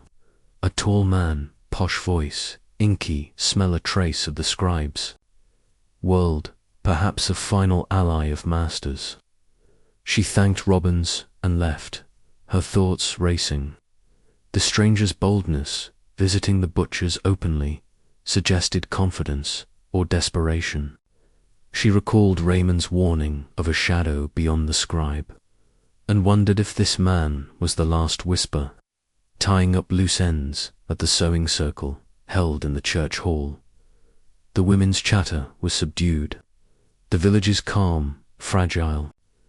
Mrs. Bantry, seated by the tea urn, was in high spirits, her needle flashing as she recounted the latest gossip. Jane, they say, Masters, was terrified in jail, kept muttering about a keeper who'd silence him. And my gardener saw a man near the lich gate last night, tall, with a dusty coat, smelled like old books, he said. Miss Marple's needle paused, her heart quickening. Old books, Dolly. How interesting. Did your gardener see his face? No, too dark, Mrs. Bantry said. But he moved like a scholar, not like Tate or Lane, all sneaky-like. Miss Marple nodded, her mind weaving the threads. The stranger, the inky smell, the lich gate, the keeper. She steered the conversation to safer topics, but her resolve hardened. The stranger was close, perhaps the keeper masters feared, and the lich gate was a place of secrets. She thought of the note in the vicar's study, its elegant script, and wondered if a final message lingered, hidden in the village's quiet corners. After the circle, she visited the church, ostensibly to tend her parents' grave. But her eyes scanned the lich gate. The gate was weathered, its hinges rusted, but a faint scuff in the dirt caught her attention, a boot print, polished and precise, unlike the villagers' rough soles. She knelt, pretending to adjust her scarf, and noted the print's details, her mind cataloguing its shape, its depth. At the vicarage, she called on Mrs. Clement, who greeted her with a weary smile. "Miss Marple, it's kind of you to visit," she said, her hands trembling as she poured tea. "After Richard's disgrace, I hardly know what to do." "You've been through a great deal," Miss Marple said, her voice gentle. "But Margaret, have you noticed anything odd lately? Perhaps a visitor to the churchyard?" Mrs. Clement's cup rattled in its saucer. "Well, last night I saw someone by the lich gate, late after 11. Tall, dark coat, smelled like ink and dust. I thought he was a mourner, but he lingered, like he was searching for something." Miss Marple's eyes sharpened, though her expression remained kind. "Thank you, Margaret. You've been most helpful. Do tell Inspector Craddock if you see him again." She left, her mind racing. Ink and dust, the lich gate, a stranger who lingered. The pattern was tightening. She thought of the boot print, the stranger at the butcher's, and Raymond's warning. The keeper was here in St. Mary Mead, and bold, unafraid of scrutiny. She needed to draw them out, but carefully, lest she spark a final act of malice. That afternoon, she visited Mrs. Bantry at Mead, hoping her friend's gossip might yield a clue. Over tea and scones, Mrs. Bantry was full of theories, her eyes bright. "Jane, I heard Lily was terrified, says someone's watching her, even now. And my gardener saw that man again, near the mill, carrying a satchel, smelled like a bookshop." Miss Marple's cup paused at her lips. "A satchel. Dolly, how curious. Did your gardener notice anything else?" "He said the man was tall, moved like he owned the place," Mrs. Bantry said, "had a scarf over his face, but his eyes were cold, like a snake's." Miss Marple nodded, her mind weaving the threads. The stranger, the ink, the satchel, the mill. She thanked Mrs. Bantry and returned home, her basket swinging lightly, her eyes scanning the lane. The village felt watchful, its quiet a mask for secrets yet untold back in her cottage. She wrote a letter to Raymond, asking him to trace any London contacts tied to Masters, with a focus on the rumoured keeper. She sealed it, her hand steady, and slipped it into her bag for the morning post. As she did, a faint sound reached her, a rustle, like leaves disturbed outside her window. She froze, her senses alert, and moved to the curtains, parting them slightly. The garden was dark, the roses mere silhouettes, but a figure stood by. The gate, tall and still, a faint glint from a cigarette. Her heart raced. But she gripped her letter opener, hidden in her knitting bag, and waited. The figure paused, then flicked the cigarette into her garden, the ember arcing through the night. She noted its trajectory, her mind cataloguing the act's boldness, its challenge. The figure retreated, melting into the shadows, and she closed the curtains, her resolve hardening. The stranger was the keeper. The shadow masters feared, and they were close. Too close. The next morning, She retrieved the cigarette stub, its scent of ink and dust unmistakable, and slipped it into an envelope for Craddock. She mailed her letter to Raymond, her eyes scanning the post office. Lily was there, her hands steadier now, but her eyes held a quiet fear. Miss Marple thanked her and left, her mind fixed on the stranger. At the butcher's, she asked Mr. Robbins about the stranger, coaxing him to recall his details. He was posh, Miss Robbins said, his voice low. Said he was Mary's cousin, but she never mentioned him. Left a card, though said he'd be at the inn. Miss Marple's heart quickened, but her face remained serene. A card, Mr. Robbins. Do you still have it? He nodded, fishing a crumpled card from his apron. It read, Dr. Julian Rees, antiquarian, with a London address. She thanked him, tucking the card into her sleeve, her mind racing. Julian Rees, inky smell, posh voice, the keeper, perhaps, or close to it. She thought of the cigarette, the satchel, the lich gate, and resolved to visit the inn where secrets seemed to gather. That evening, Craddock telephoned, his voice tight. Miss Marple, we've checked your cigarette stub. The brand's rare.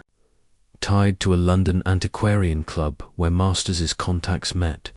And Lily's talking says, Masters feared a man called Rees, who sent coded notes through the mill.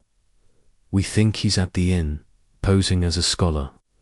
Her heart quickened, but her voice was calm. Rees, Inspector. And what of Mr. Robbins? He mentioned a cousin of his wife's. We're bringing him in, Craddock said. But ma'am, stay home. We're raiding the inn tonight. Of course, she said, her tone serene, but her mind was racing. Rees, the ink, the inner pattern was forming, and Mrs. Robbins's silence was a piece of it. She thought of the butcher's wife, her distant eyes, her steady hands, and wondered if she was a pawn, coerced by Rees, or something more. At 10 o'clock, she slipped out of her cottage, her black shawl blending with the night. The village was quiet, the lanes empty, but she felt the weight of eyes, fainter now but persistent. She moved silently, her umbrella tapping softly, and reached the inn, its windows glowing faintly. She hid in the shadows, her heart steady. Her letter opener in hand, voices reached her Craddock's, low and urgent, and another, smooth and precise. She peered through a window, seeing a tall man, silver-haired, with sharp eyes, arguing with a constable. A satchel lay at his feet, papers spilling out. Mrs. Robbins stood nearby, her face pale, her hands clasped. Craddock appeared, his voice firm. Julian Rees, you're under arrest. Rees laughed, pulling a knife from his coat, its blade glinting. You're too late, Inspector. The keeper's work is done. Miss Marple stepped forward, her shawl slipping, her voice calm. Not quite, Dr. Rees. You've left one thread untied. He froze, his knife wavering, his eyes wild. You, he hissed. You're a curse. Mrs. Robbins screamed, lunging for the knife, and constables tackled Rees, the satchel falling to the floor. Craddock turned, his face a mix of shock and admiration.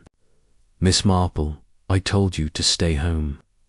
She smiled, her eyes crinkling. I'm just an old lady out for a walk, Inspector. But I believe you found your keeper. Later, back in her cottage, Craddock explained. Rees was the keeper, a silent ally who had advised Masters, funding the ring and using coded notes to control its moves. Mrs. Robbins, his cousin, had been coerced into silence, her fear of him outweighing her loyalty to the village. The satchel held forged antiquities, meant to fund Rees's escape. His arrest closed the ring, But Miss Marple felt the echo of his eyes, his knife, his curse. She sat by her window, her roses nodding in the breeze, her knitting resumed. The village was quiet, its secrets laid bare, but she knew the shadows would return, and when they did, she would be ready, an old lady with a sharp mind and a heart unafraid. Chapter 13. The silent curtain, the early morning mist hung low over St. Mary Mead, weaving a delicate veil across its cobblestone lanes and thatched cottages. Miss Jane Marple sat at her breakfast table, a cup of Earl Grey steaming gently in her hands, her eyes fixed on the garden beyond her window. The roses, heavy with dew, glistened in the pale dawn light, their quiet beauty a stark contrast to the turmoil of her thoughts. The arrest of Dr. Julian Rees, the antiquarian known as the Keeper, had severed what seemed to be the final link in the smuggling ring that had cast a dark shadow over the village. Yet Miss Marple's instincts, honed by decades of unraveling, human deceit, whispered that the curtain had not fully fallen. A silent pulse lingered, a trace of malice too subtle for others to detect, and she would not rest until the stage was truly clear. She buttered her toast with precise movements, her mind sifting through the intricate web of the past months. Rees's forged antiquities, Masters's coded notes, Tate's ledgers, and Mrs. Robbins's coerced silence all were accounted for, their roles in the smuggling ring laid bare. But a detail nagged at her. The elegance of Rees's operation suggested a mind too meticulous to act without a safety net, a contingency that had yet to surface. She recalled his sharp eyes at the inn, the glint of his knife, and wondered if another figure, perhaps a silent guardian, had watched from the wings, ready to step in if Rees fell. The village clock chimed 6, pulling her from her reverie.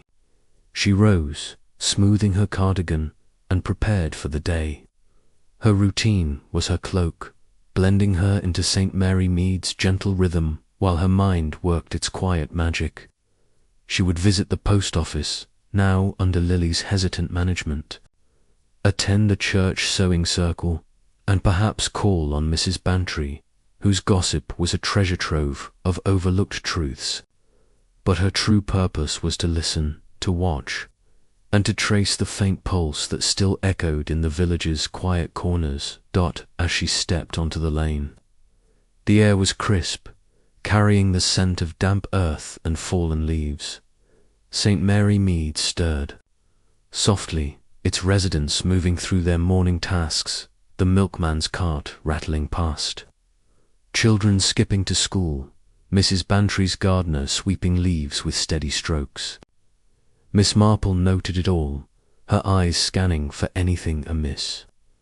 The village felt lighter, the fear of the smuggling ring fading, but she sensed a subtle unease, like a shadow flitting across a sunlit path. At the post office, Lily greeted her, with a nervous smile, her hands trembling as she sorted letters.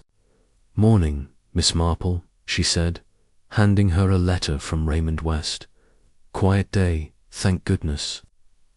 "Indeed," Miss Marple said, her voice gentle but her eyes sharp. She noted Lily's quick glance toward the door, the faint tremor in her fingers, and wondered if her fear lingered beyond Rees's arrest. "You're doing well, Lily, under the circumstances. Have you noticed anything odd, perhaps a stray parcel or letter?" Lily's smile faltered, her hand pausing over the stamps. "Odd? No, miss, just the usual, though. Well, yesterday I found a note tucked in the sorting tray. Fancy writing, but it was just a list of names. Thought it was a mistake, so I tossed it." Miss Marple's heart quickened, but her face remained serene. "A list of names, you say? How curious. If you find another, do keep it, Lily. It might be important." Lily nodded, her eyes welling, and Miss Marple left, opening Raymond's letter as she walked. He had delved deeper into Reese's network, uncovering a cryptic reference to a guardian known only as the Veil, a figure rumored to protect smuggling operations by erasing evidence. Raymond's note ended with a caution. Aunt Jane, the Veil is a phantom, no records, no trace. But they're linked to St. Mary Mead, and they're said to be merciless. Stay safe. Miss Marple frowned, her fingers tracing the letters. Edges, the Veil, a guardian, in St. Mary Mead. She thought of the village's residents. Sifting through faces, Mr. Ellis, the new greengrocer, with his cheerful demeanour. Peter, the young sexton, with his shy smile. Even Mrs. Clement, whose quiet grief masked a keen mind. None fit perfectly, but the name Veil evoked secrecy, a mind that thrived on concealment, like the coded notes that had driven the ring. She needed to find this phantom, but carefully, lest she alert the watcher at the sewing circle. The women's chatter was subdued. The village's calm, fragile. Mrs. Bantry, seated by the tea urn, was in high spirits, her needle flashing as she recounted the latest gossip. Jane, they say. Reese was terrified in jail, kept muttering about a Veil who'd silence him. And my gardener saw a man near the church last night, tall, with a dusty coat. Smelled like parchment, he said, like an old library. Miss Marple's needle paused, her heart quickening. Parchment, Dolly, how interesting. Did your gardener see his face? No, too dark, Mrs. Bantry said. But he moved like a ghost, not like Reese or Tate, all sneaky-like. Miss Marple nodded, her mind weaving the threads. The stranger, the parchment smell, the church, the Veil. She steered the conversation to safer topics, but her resolve hardened. The stranger was close, perhaps the Veil Reese feared, and the church was a place of secrets. She thought of the note Lily had found, its fancy writing, and wondered if a final message lingered, hidden in the village's ordinary corners. After the circle, she visited the church, ostensibly to check the parish records, but her eyes scanned the lych gate. The gate was weathered, its hinges rusted, but a faint scuff in the dirt caught her attention. A boot print, polished and precise, unlike the villagers' rough soles. She knelt, pretending to adjust her scarf, and noted the print's details, her mind cataloguing its shape, its depth. At the vicarage, she called on Mrs. Clement, who greeted her with a weary smile. Miss Marple, it's kind of you to visit, she said, her hands trembling as she poured tea. After all that's happened, I hardly know what to do. You've been through a great deal, Miss Marple said, her voice gentle. But Margaret, have you noticed anything odd lately? Perhaps a visitor to the churchyard. Mrs. Clement's cup rattled in its saucer. Well, last night I saw someone by the lych gate, late, after 10. Tall, dark coat, smelled like old paper and smoke. I thought he was a mourner, but he lingered, like he was searching for something. Miss Marple's eyes sharpened, though her expression remained kind. Thank you, Margaret. You've been most helpful. Do tell Inspector Craddock if you see him again. She left, her mind racing. Parchment and smoke, the lych gate, a stranger who lingered. The pattern was tightening. She thought of the boot print, the note at the post office, and Raymond's warning. The Veil was here, in St. Mary Mead, and bold, unafraid of scrutiny. She needed to draw them out, but carefully, lest she spark a final act of vengeance. That afternoon, she visited Mrs. Bantry at Mead, hoping her friend's gossip might yield a clue.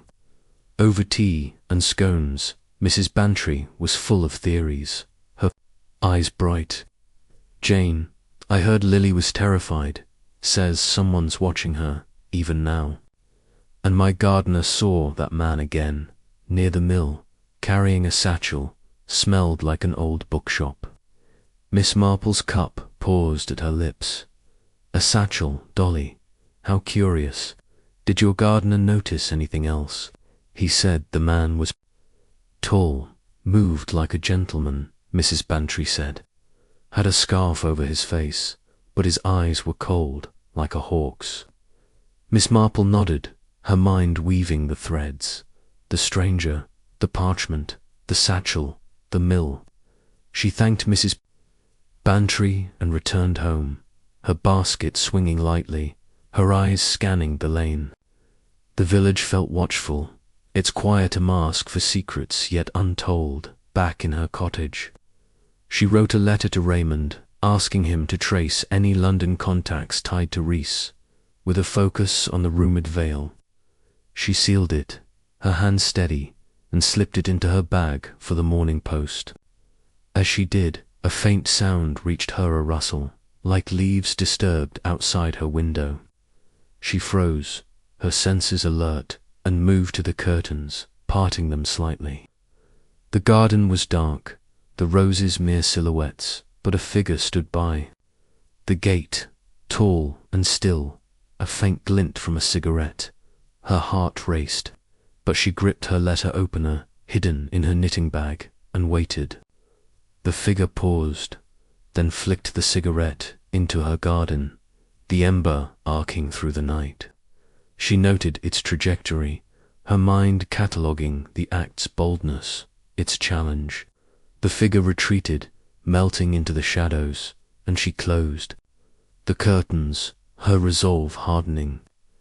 The stranger was the veil, the guardian Reese feared, and they were close. Too close. The next morning, she retrieved the cigarette stub, its scent of parchment and smoke unmistakable, and slipped it into an envelope for Craddock. She mailed her letter to Raymond, her eyes scanning the post office. Lily was there, her hands steadier now, but her eyes held a quiet fear. Miss Marple thanked her and left, her mind fixed on the stranger. At the greengrocer's, she asked Mr. Ellis about any odd visitors, coaxing him to recall details. "There was a man," Miss Ellis said, scratching his head. "Yesterday, tall, posh voice, asked about the village, said he was researching history. Smelled like old books, left a card." He fished a crumpled card from his pocket, reading, "Mr. Leonard Vale, archivist." With a London address, Miss Marple's heart quickened, but her face remained serene. "A card, Mr. Ellis. Do you mind if I keep it?" He nodded, and she tucked the card into her sleeve, her mind racing. Leonard Vale, parchment smell, posh voice, the Vale, perhaps, or close to it. She thought of the cigarette, the satchel, the lich gate, and resolved to visit the mill, where secrets seemed to gather. That evening, Craddock telephoned, his voice tight. "Miss Marple, we've checked your cigarette stub. The brand's rare, tied to a London archivist club where Reese's contacts met, and Lily's talking says Reese feared a man called Vale who sent coded notes through the church. We think he's at the mill, posing as a scholar." Her heart quickened, but her voice was calm. "Vale, Inspector. And what of Mrs. Clement?" She mentioned a stranger near the lich gate. "We're checking her story," Craddock said. "But, ma'am, stay home. We're raiding the mill tonight." "Of course," she said, her tone serene, but her mind was racing. Vale, the parchment, the miller pattern was forming, and Mrs. Clement's silence was a piece of it. She thought of the vicar's wife, her trembling hands, her quiet grief, and wondered if she was a pawn, coerced by Vale, or something more. At 10 o'clock, she slipped out of her cottage, her black shawl blending with the night. The village was quiet, the lanes empty, but she felt the weight of eyes, fainter now but persistent. She moved silently, her umbrella tapping softly, and reached a mill, its crumbling walls a silhouette against the moonless sky. She hid in the shadows, her heart steady, her letter opener in hand. Voices reached her cradox, low and urgent, and another, smooth and precise. She peered through a broken window, seeing a tall man, silver-haired, with sharp eyes, arguing with a constable. A satchel lay at his feet, papers spilling out. Mrs. Clement stood nearby, her face pale, her hands clasped. Craddock appeared, his voice firm. "Leonard Vale, you're under arrest." Vale laughed, pulling a knife from his coat, its blade glinting. "You're too late, Inspector. The Vale's work is done." Miss Marple stepped forward, her shawl slipping, her voice calm. "Not quite, Mr. Vale. You've left one thread untied." He froze, his knife wavering, his eyes wild. "You," he hissed. "You're a plague," Mrs. Clement screamed, lunging for the knife, and constables tackled Vale, the satchel falling to the floor. Craddock turned, his face a mix of shock and admiration. "Miss Marple, I told you to stay home." She smiled, her eyes crinkling. "I'm just an old lady out for a walk, Inspector. But I believe you've found your Vale." Later, back in her cottage, Craddock explained. Vale was the Vale, a silent guardian who had protected Reese, funding the ring and using coded notes to erase evidence. Mrs. Clement, his distant cousin, had been coerced into silence, her fear of him outweighing her loyalty to the village. The satchel held forged documents, meant to fund Vale's escape. His arrest closed the ring, but Miss Marple felt the echo of his eyes, his knife, his curse. She sat by her window, her roses nodding in the breeze, her knitting resumed. The village was quiet, its secrets laid bare, but she knew the shadows would return, and when they did, she would be ready, an old lady with a sharp mind and a heart unafraid.